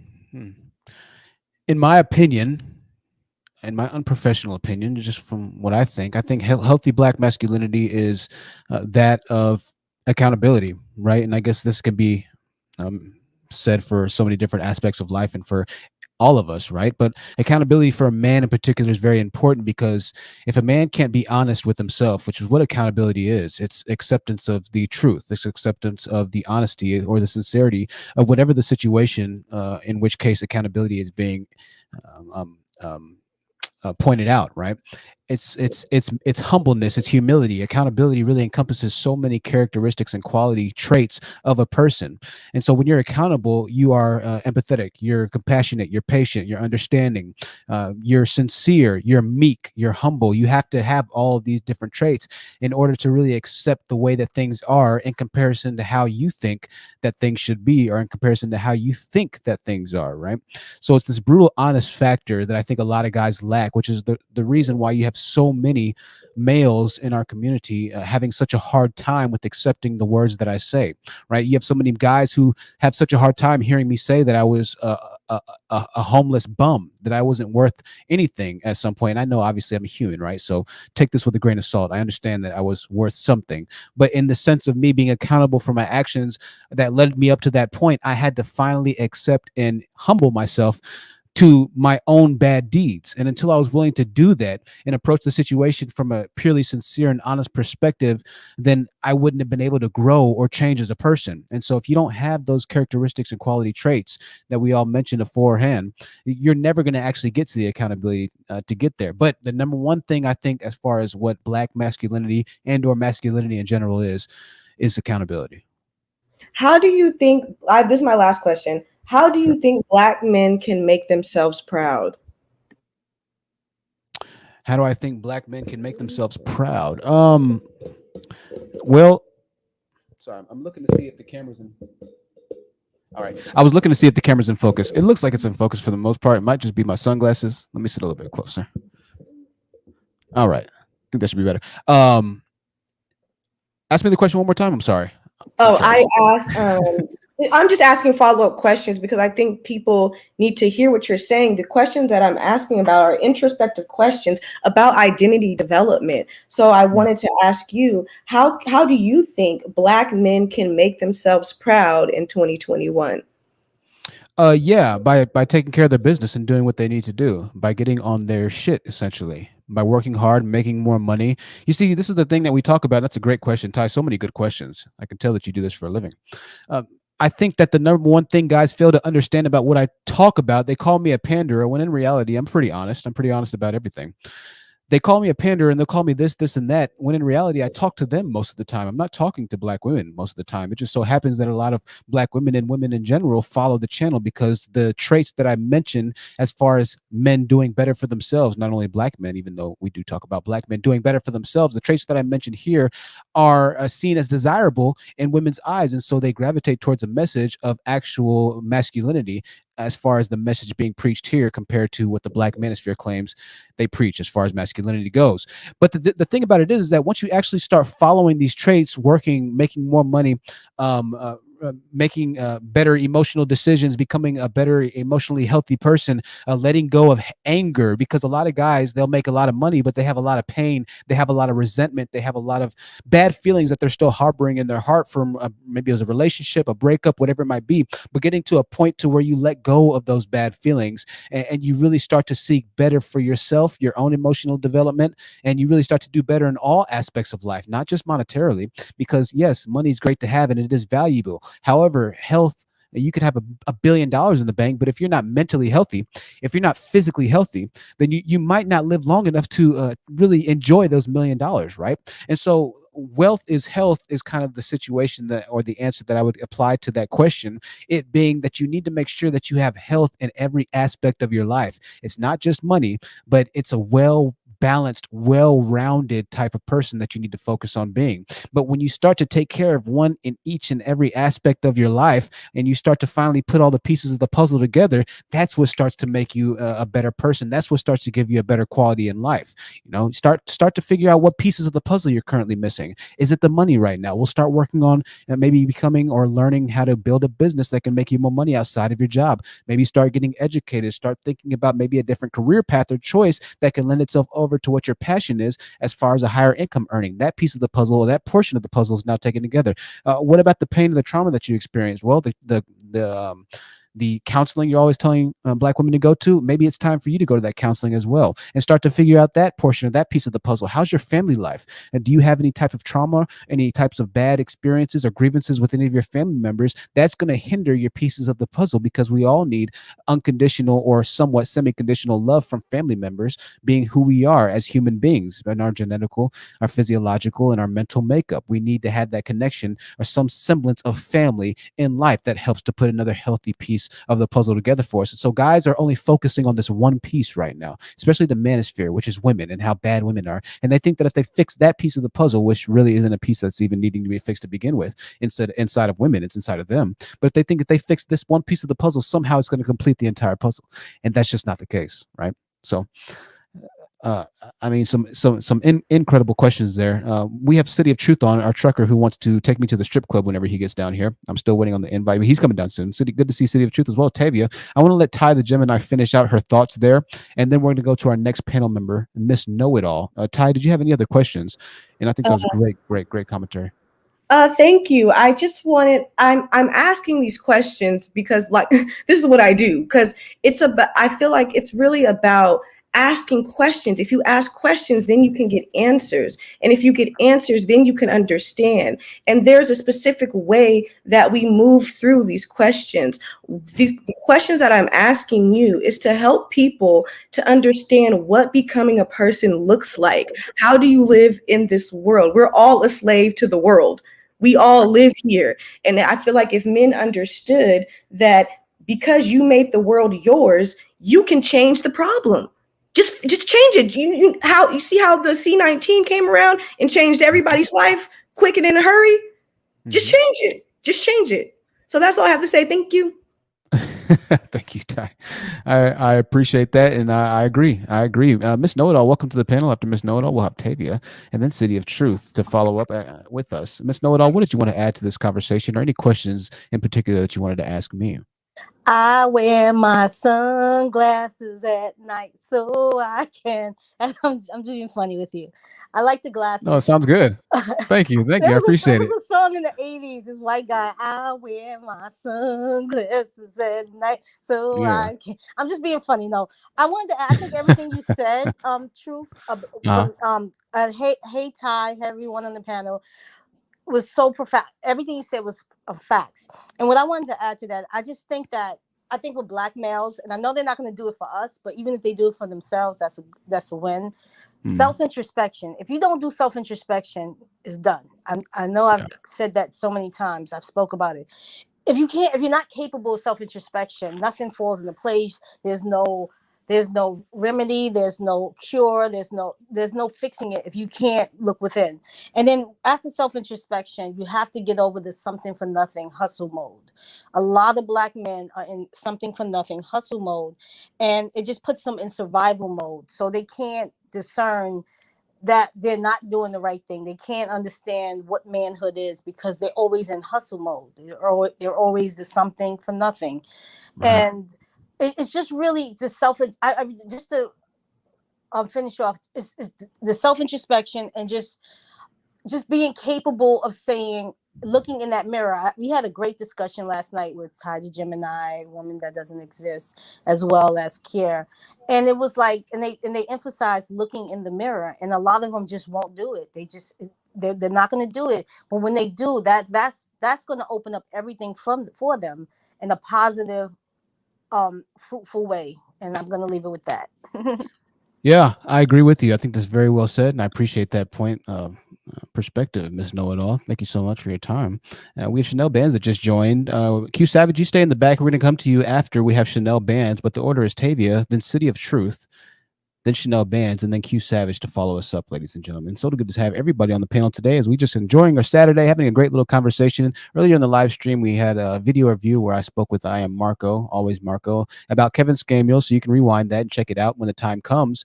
It's a very interesting discussion that we had there from the perspective of a Middle Eastern man living in Canada, as far as he relates or how he sees the image of Black women. I want to thank everybody that's been joining us, contributing, especially Charlie Brown, once again, for coming in strong with the $200 super chat that you see at the top of the screen. We're going to go ahead and move on. Tavia, the floor is yours. I appreciate your patience. What did you want to say about this discussion?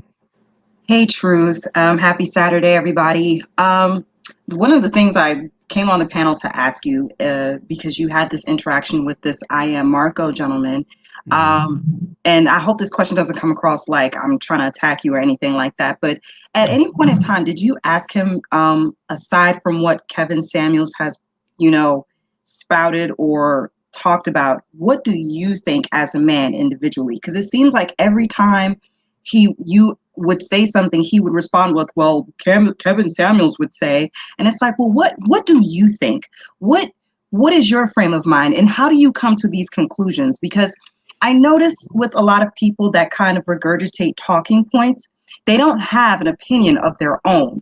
And when you don't have an opinion of your own, that is very worrisome.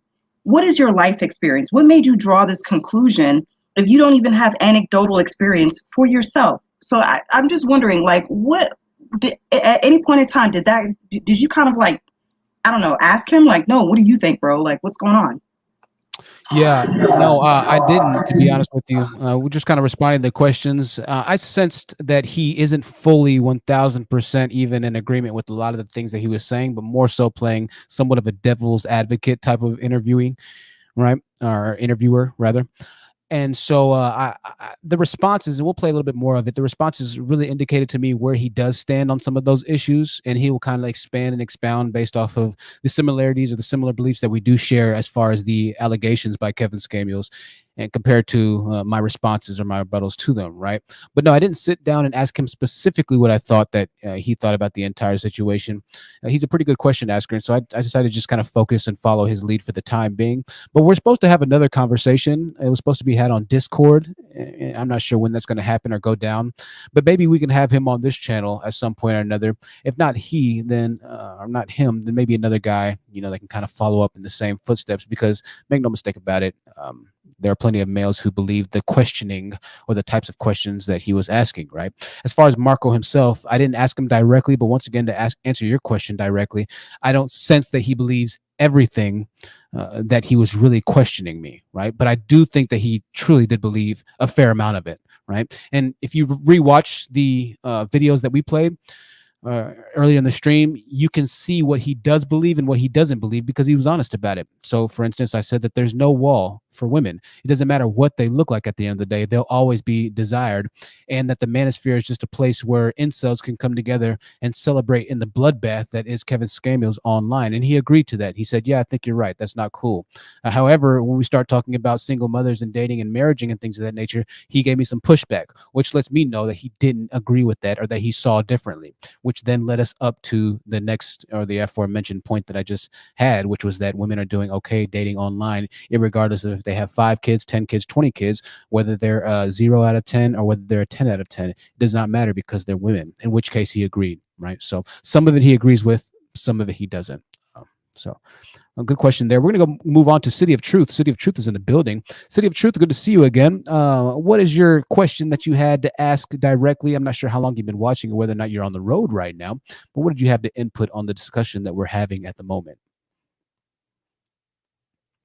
And unmute yourself if you can, City of Truth. Okay, I unmuted you.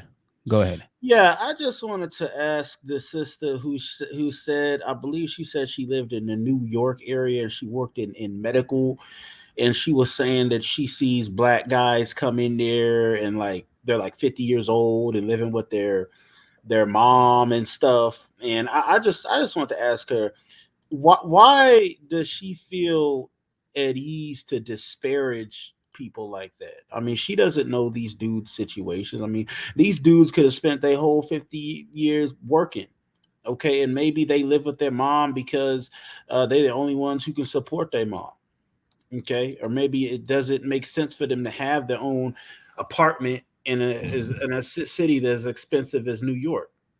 So they share housing with their mother. Why is she still on here to answer that? Or I don't know if she is, or she might be gone. But I had that question. Yeah, she's not on right now. I think that was Brown Foxy. She's in the chat right now. And so, Brown Foxy, if you want to come on to answer that burning question that City of Truth has, as far as why men might still be living with their mother at age 50, Brown Foxy, the link is still in the description. Yes, please come on, Brown Foxy, because we all know why niggas is still living with their mama at age 50. It ain't because they helping out no goddamn bills. I'm sorry, Jonathan. I had to say it. Okay. Oh, you're fine. I'm gonna go ahead and And as a New Yorker, I can attest to what she just said because it's true. And a lot of them, and I mean related to even a couple of them, and I know guys I grew up with, they're not there because they're taking care of mama. Mama's taking care of them, and they're benefiting from it because they have all these baby mamas. They lived with them. They got kicked out from baby mama to baby mama. They just couldn't make it on their own, and it's facts. And I've worked in the medical, in the hospitals, and it's true. They're not functional, and a lot of them are not mentally well, and a lot of them go place to place, been in shelters. It's just facts. It's not to demean them, and I understand what City is saying, but it's not true. A lot of them are just not functioning at adult levels and mature, manly ways, and that's just facts. Sorry. Can I add something, man? I'm about to hop off. I'm getting real irritated. Listen. Most of the black men I know that live with their mamas, and I knew plenty of them. Every time Big Mama died, everybody got to put money together to get Junior a suit. Because Junior don't own a suit. So everybody putting money together to get Junior a suit to go to the funeral. Then Big Mama got the house. Everybody give the house to Junior so he can watch it. And then he's sitting in the house letting it go to pot. Yes, not cutting the grass, not keeping up with it at all. Okay, and they be sitting there looking at their mama, waiting for Big Mama to die so they can go on and troll up in the house. Let's keep it 100 here. Most black men don't live with their mamas because they trying to help their mamas. How you helping your mama being a burden on your mama? She can't even have a life because you laid up in her house. She can't have no friends. She can't have no boyfriend, nothing. Okay, and anytime they get a little bit of money, honest truth, if you want to see a real spectacle, go to this site on Facebook called Black Men's Wear, and they go all over the country, and it's a bunch of bummy niggas with lace front beards and flowered suits. They be all piled up, 102 of them. They got the little boys out there primped up with pink tennis shoes on and flower pants, and they going all around the country, and you would be shocked at how many men have picked up on Kevin Samuels' bullcorn. And I know it ain't that many black men in this country that's got that kind of money to be buying clothes like that. They look like clowns. They got on slip-on shoes and mules and stuff, and some of them even have heels on. Oh, you know exactly what I'm talking about. You got to see some of them pictures. The third guy right here definitely has faux dreads. I can already see it right now. Those are definitely fake dreadlocks. Just judging by the shape of his head. And there's nothing wrong once again. The problem that we have with these guys wearing the same thing that they demonize black women for is just that right there. They demonize black women for wearing weaves, yet they wear weaves as well. It's evil. Oh, right? that site is that Facebook page is a sight to behold. Of some of them pictures, you're gonna shake your head in disgust. I'm serious. They be looking a hot mess. I'm gonna jump off of here because I'm getting irritated. She's not lying. She is Guys, not lying. My phone is dying. That's why. But let me chime in with the guy. I don't know who he is, but let me tell you this. How I know? Because when I used to do the registration, okay, the guys will always come in. They'd be 50 years old on Medicaid. So usually when you're on Medicaid, meaning that you don't have a job, and when they come in, it's like they in there with health problems, and I have to ask them their demographics. And they'll come in and like, okay, are you single?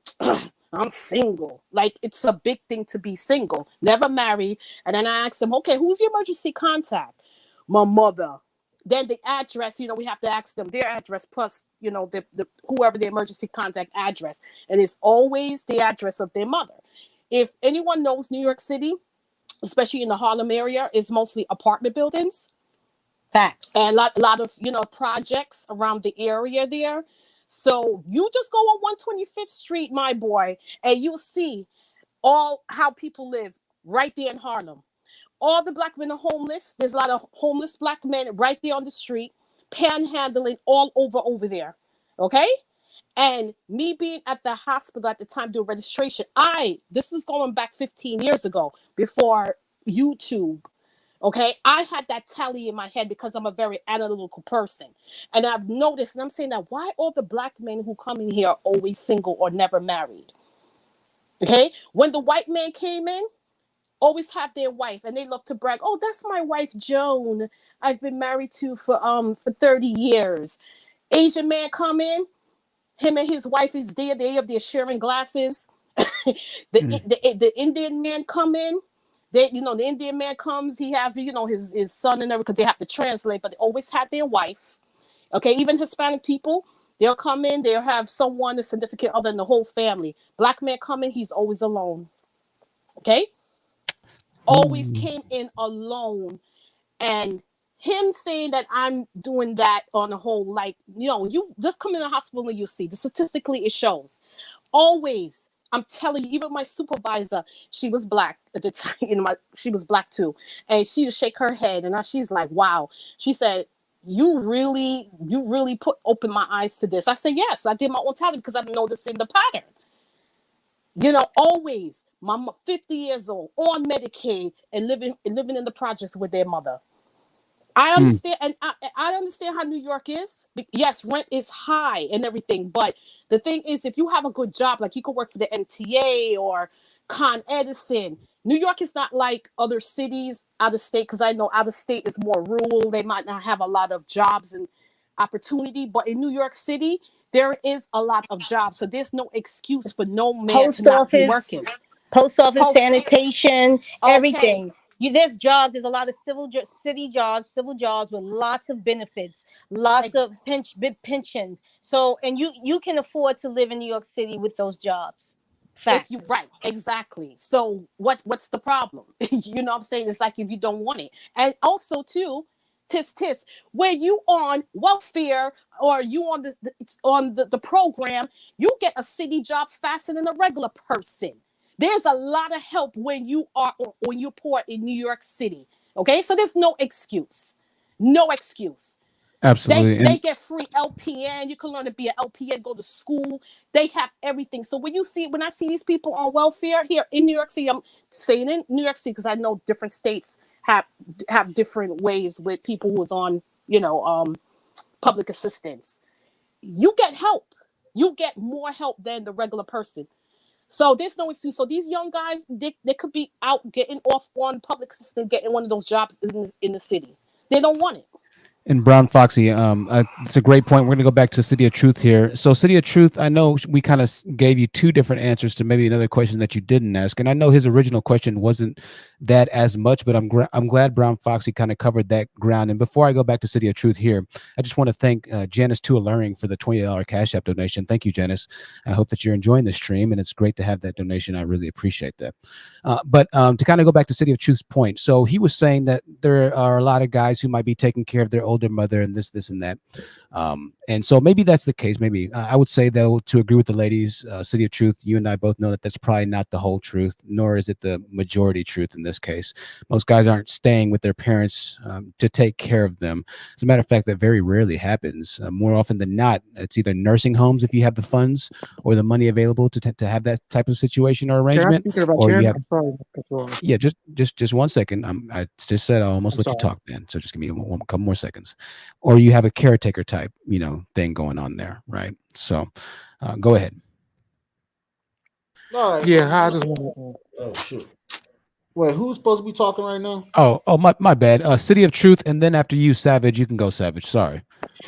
All right, yeah. My thing is that basically what she's saying is that okay, I see these men come in. You got to look at that. That's regional. Is that in New York City, especially, for people who live there, a lot of those people have lived in New York City their whole life, and they never moved anywhere else.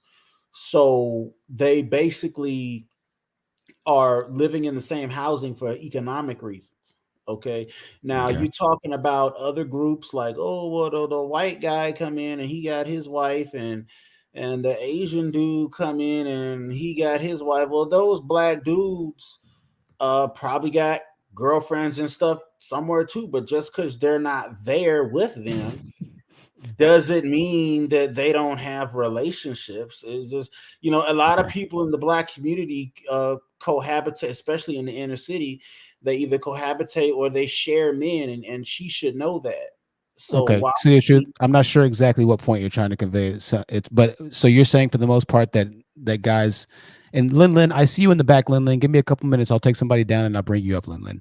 I guess just to kind of get back to Brown I'll- Foxy's. I'll go down.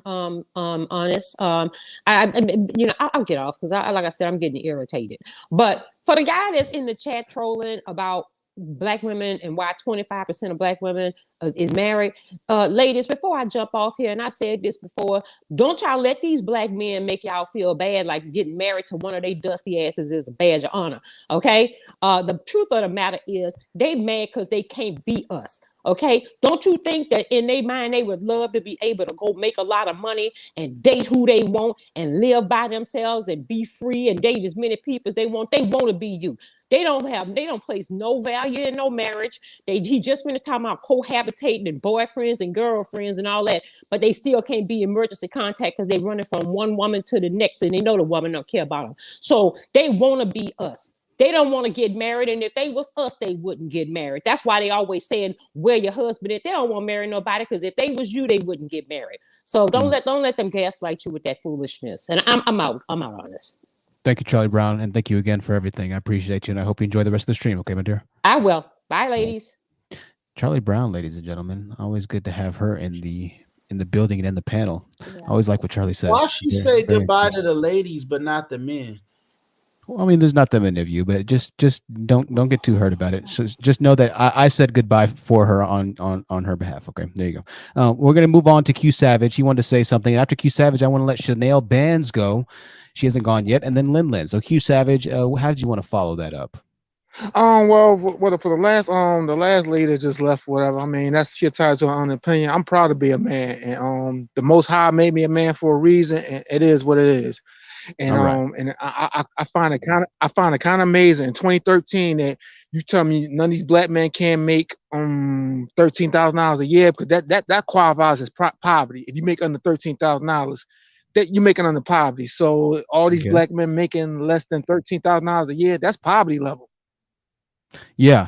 Well, and, listen, Savage, go ahead. I'll let you finish your last point. And plus another thing I would say about the situation about the older men living with their parents, whatever. I could take it for personal account. I live in Philadelphia, and my dad still lives with my grandma. He like 60-something years old. Now the issue with that was that now 43 years he been living at my grandma's house for 43 years. Still live there. You know what I mean? Now the reason why was for the simple fact was that he looked out for everybody instead of looking out for himself. Wait. So your dad lived with your grandmother for his whole life? He's never moved out because he's been looking out for her? No, he was looking out for everybody instead of looking out for himself, looking out for his own best interest. That's what I would say. And I kind of blame both of them for the simple fact, because I told my grandma she should just kick them out. He would have just kicked them out. Know what I mean? She didn't want to kick him out and he didn't want to leave. So what can you say? Yo, the chat is, y'all are absolutely hilarious. Y'all are stupid.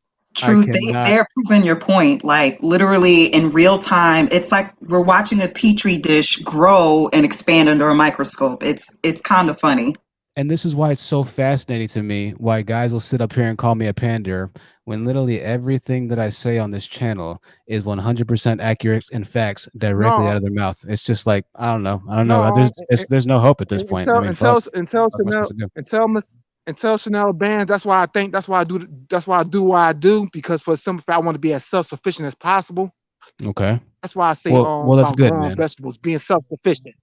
I think that's good, bro. I think that's what good. It's about, being self-sufficient. All right, Savage. All right.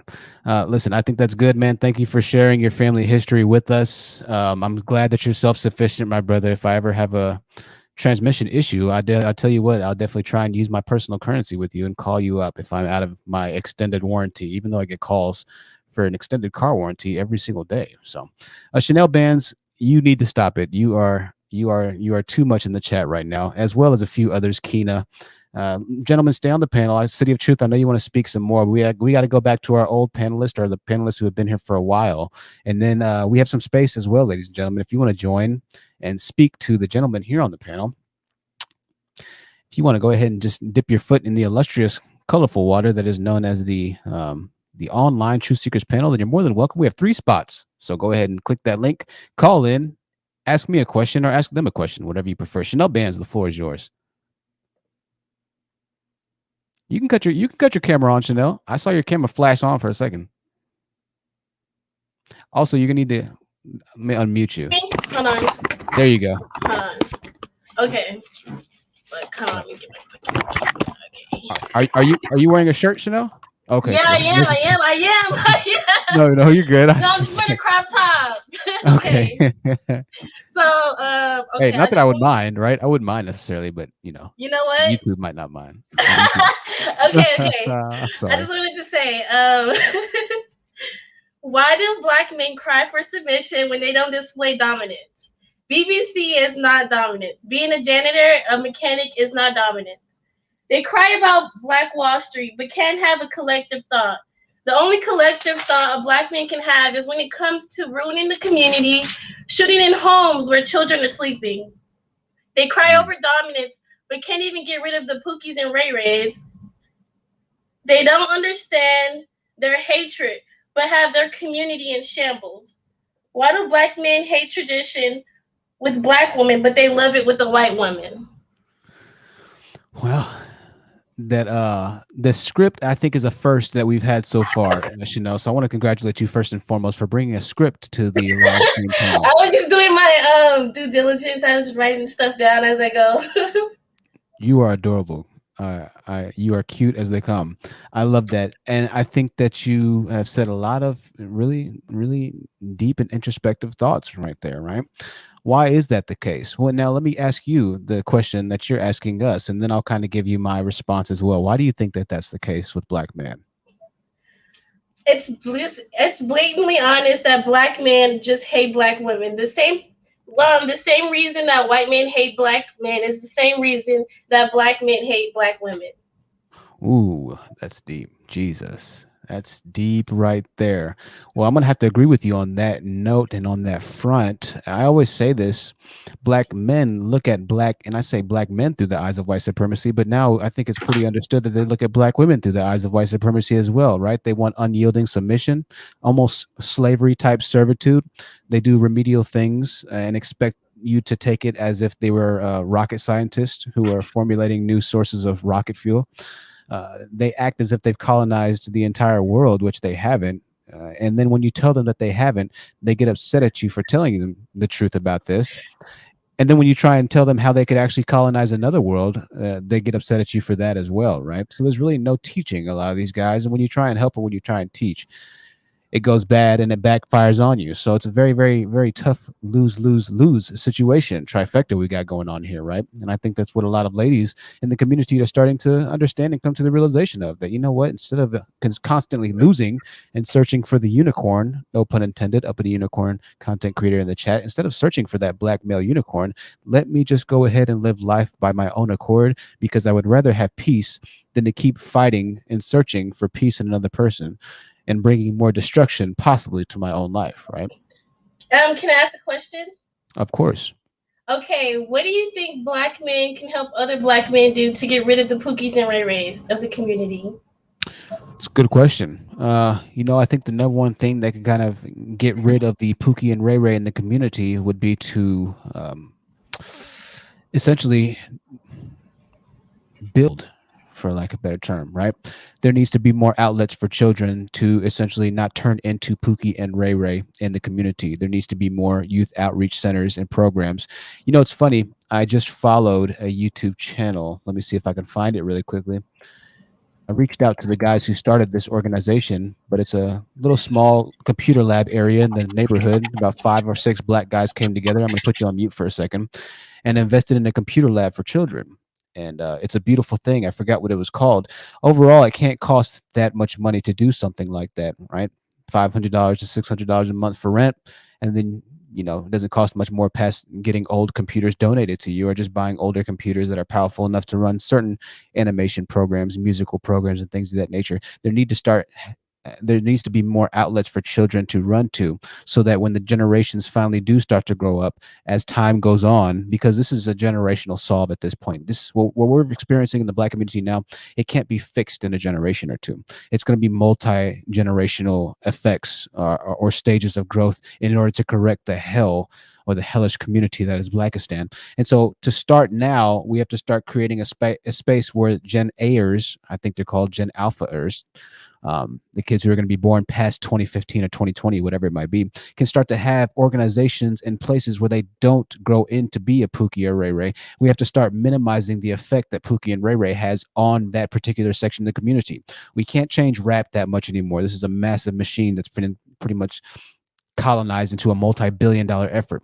We can't stop certain other degenerate acts as far as the public image or public portrayal of black males. What we can start to do, however, is get to the children quicker and start to combat those types of beliefs that they're going to be taking in from all other aspects in life. And I spoke about this on the last live stream. I had somebody ask me, or I found out, and I was just listening, and I saw the stat that out of all the national teachers in America, 2% of them are black males.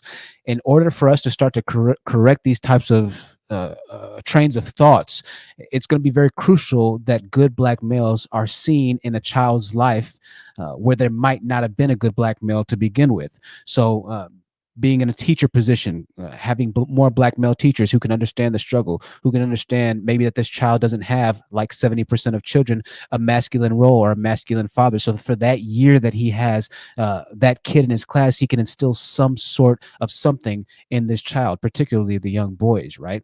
It ends up being necessary that black men have to start finding positions of leadership inside of their communities. Teaching is just one of those. That number's got to go up. We have to also have teachers outside of the classroom, i.e. building spaces that kids can go to in the dilapidated, hellish environments, because idle hands is a devil's playground. If you don't have shit to do in your community, then you're going to find something to do. And more often than not, we've started to see, as the numbers reflect, that there's more negative influences inside of the black communities than there are positive ones. This is a fact, right?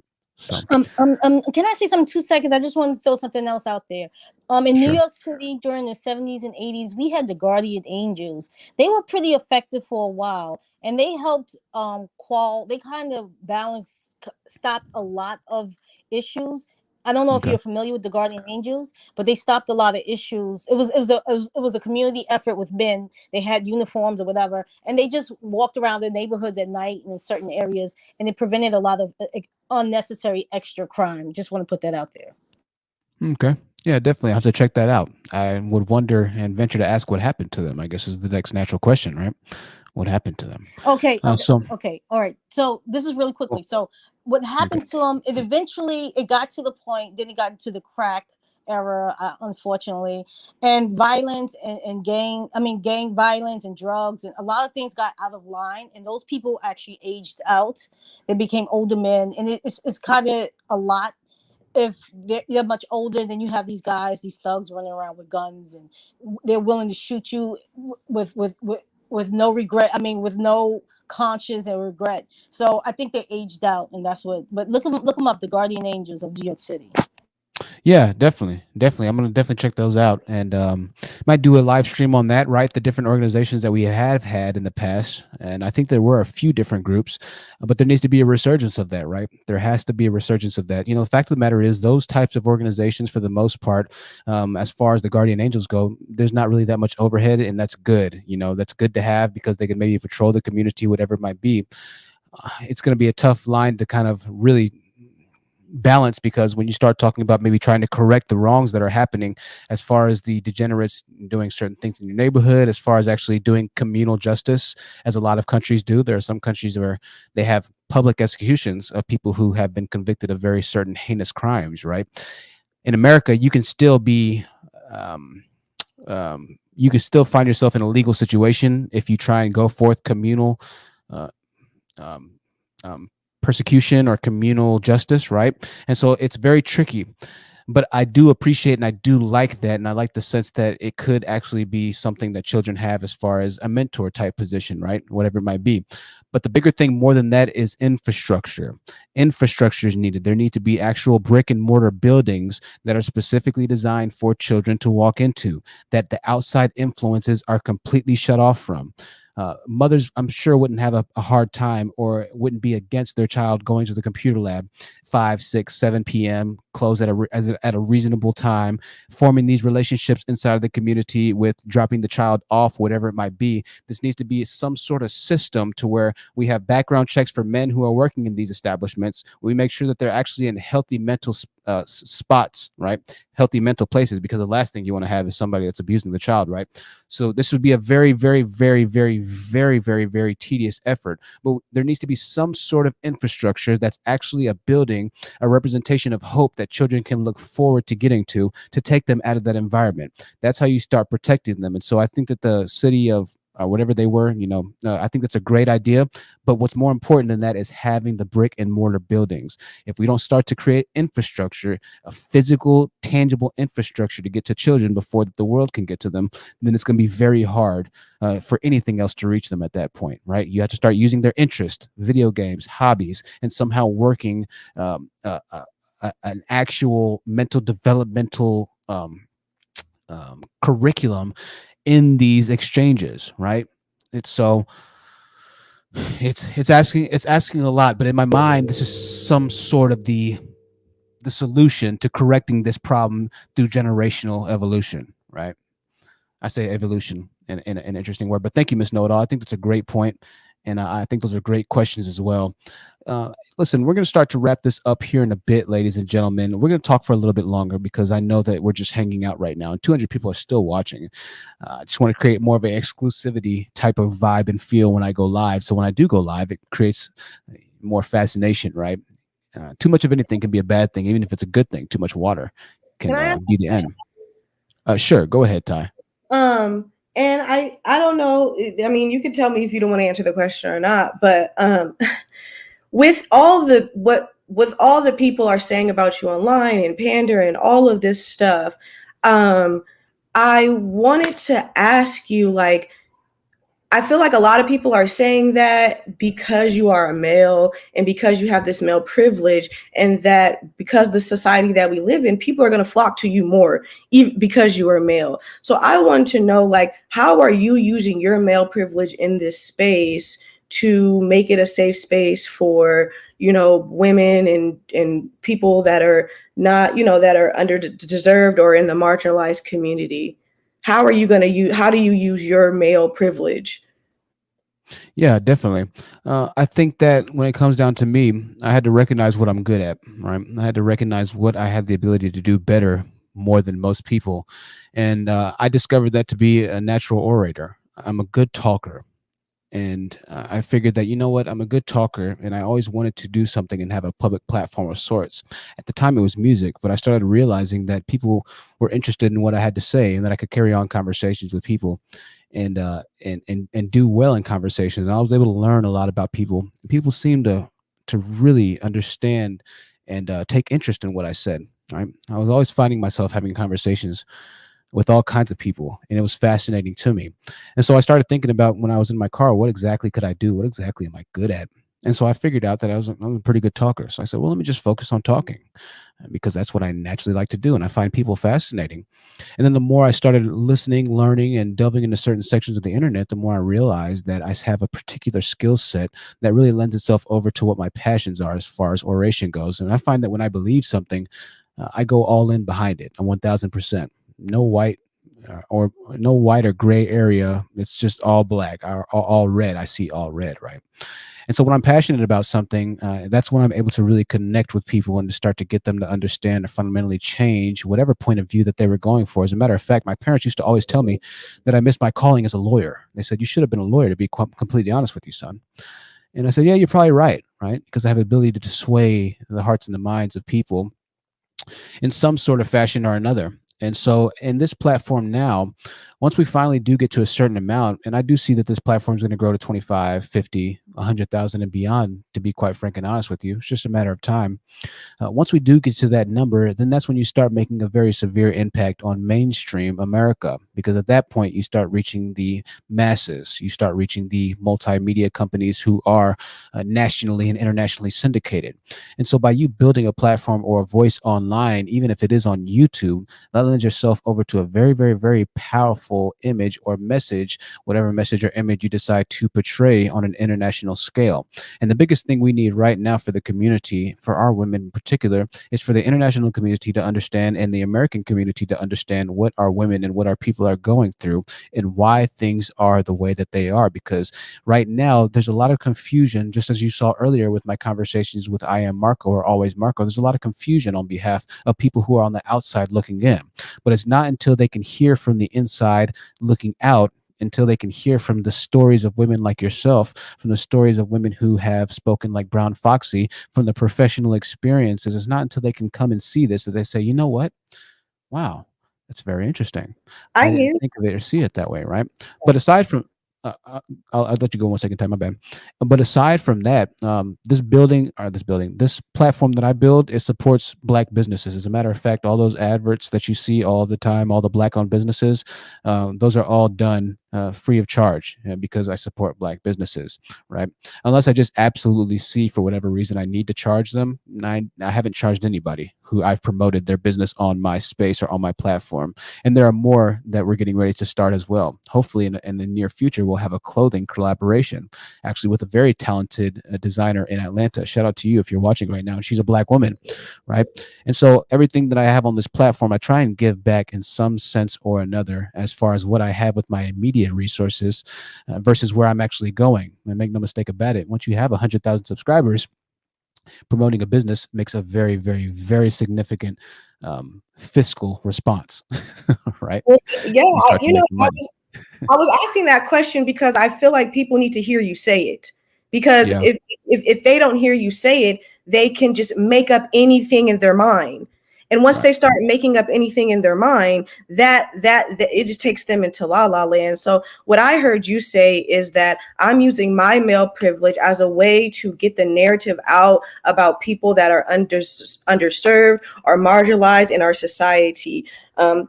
That's what I hear you say, and that's I think that's something that your followers need to hear you say, and to say that I am supporting Black-owned women businesses, I am doing these things. I think that's very important, because we can't opt out. None of us can opt out of the system unless you just want to really opt out. But like, we can't opt out. So it's about what is the best form of resistance for the individual. And I feel like if people on the panel could answer that question, what is the best form of resistance of sexism, racism, all of the isms? What is the best form of resistance for you? If people would like to answer that question. Yeah, I think that's an interesting question. Before we get to that question, I just want to address a couple of things really quickly. Chanel Bands, thank you for the channel membership, Chanel Bands. Also, I discovered, so if you want to watch the members' videos, go to youtube.com/thehonest-truth, and then there will be a membership tab. I'll go to it myself, actually, so I can show y'all. Because I've been telling you, I don't know where the members-only videos are. I found out where they are. So thank you, Chanel. Welcome to channel membership. And then there was something else. Hold on one second. Let me just show y'all really quickly. YouTube.com/ I'm on Google Chrome. I'm not on my usual, so my link's not there. Okay, so youtube.com/thehonest-truth. Miss Know-It-All, I see you again in the chat. Thank you for being here. And I'll share with y'all how to do this. Once you're on the home page, you'll see this membership right here, this membership button. You just click that, and once you are a member, well, am I not a member of my own channel? I think I am a member. Okay, you know what? I take back everything I said. I still have no idea how my channel works, so ignore everything that you just heard for the past 60 seconds. If you want to watch the members-only videos, they will be in the community tab. And after I get done posting this, so you saw the membership tab, click the community tab, and I'm going to make a post after this live stream ends of all the members-only videos with the links so you can check out how I became homeless part 1, part 2, and then all the other ones as well, right? I'm trash. I don't even know. I'm a YouTuber. I don't even know how YouTube works, so take that with a grain of salt. And really quickly here, Ty, I might not get to that question, to be honest with you. It's a pretty complex question, but I wanted to ask one other question really quickly. Tab. I know. Well, it's not even, you don't even need to really do anything on the members tab, to be honest with you, but it should be on my home page. Also, if you're trying to become a member, another way to do it is just to click the super chat $sign and then click join channel. That'll enable you to be a member as well. And the $3 or the $4 membership is enough to watch the videos. You can become a $10 or $25 membership. And shout out to the $25 member I have and the two $10 members I have. Shout out to y'all. But you can just do the very basic level, and that gives you access. And I'll keep making, once again, those posts so you can see where the members' videos are. That's another way you can do it if the membership tab doesn't pop up for you. I wanted to show a couple comments and have at least a few comments of the day. You guys know I love the comments. And so I found some really great comments, as I always do. But these are particularly interesting and fascinating as we go ahead and round out our Saturday live stream. I know a lot of you are getting ready to head to very nice engagements for the evening. Some of you are getting ready to go out. Some of you aren't really doing anything tonight, and that's all right. It's all good. As long as you're enjoying your Saturday, I want to thank you for being here with us. And I hope that you've gotten something out of this for this entire live stream here. Let me go to my email and pull it up because I don't have it ready. I am not prepared. And as I pull this up, let me see. Hold on. Let me make sure this is the right one. All right. So yeah, I found one right here. I might just go ahead and share this one because it falls perfectly in line. And I'm glad Ty actually said what she said because it falls perfectly in line kind of what she said, right? This is in regards to a very popular or prominent other YouTuber. Well, I don't know how popular he is now, to be honest with you. You might not be too popular anymore. Anyways, Stimuli says this is the same stuff that Derek Jackson was saying. Simp shit, right? So the same stuff that Derek Jackson was saying. Simp stuff. Welcome to the channel membership vibes. Jayla in the building. New channel member. Thank you so much. Enjoy the channel members' videos. So the same stuff Derek Jackson was saying. So Ty was right on the money with what she was saying there. A lot of guys do feel like this is simp stuff. That I'm just simping and pandering, right? No matter, even if I do support Black-owned businesses, I could even support their own business if they were a Black business owner. They would still think that this is simp because in their minds, anything that you do to support your own people literally is simping, particularly Black women. If you support Black women, that makes you a simp. I haven't ever watched a single Derek Jackson video. I've never seen a single video of Derek Jackson's except for the video where he was sitting with his wife and everybody was making fun of her because she had the bonnet on her head or whatever it might be, and they were talking. I watched a couple of minutes of that video. I've never seen another Derek Jackson video, so I don't know what type of content that he makes, but I know that he specifically talks to women.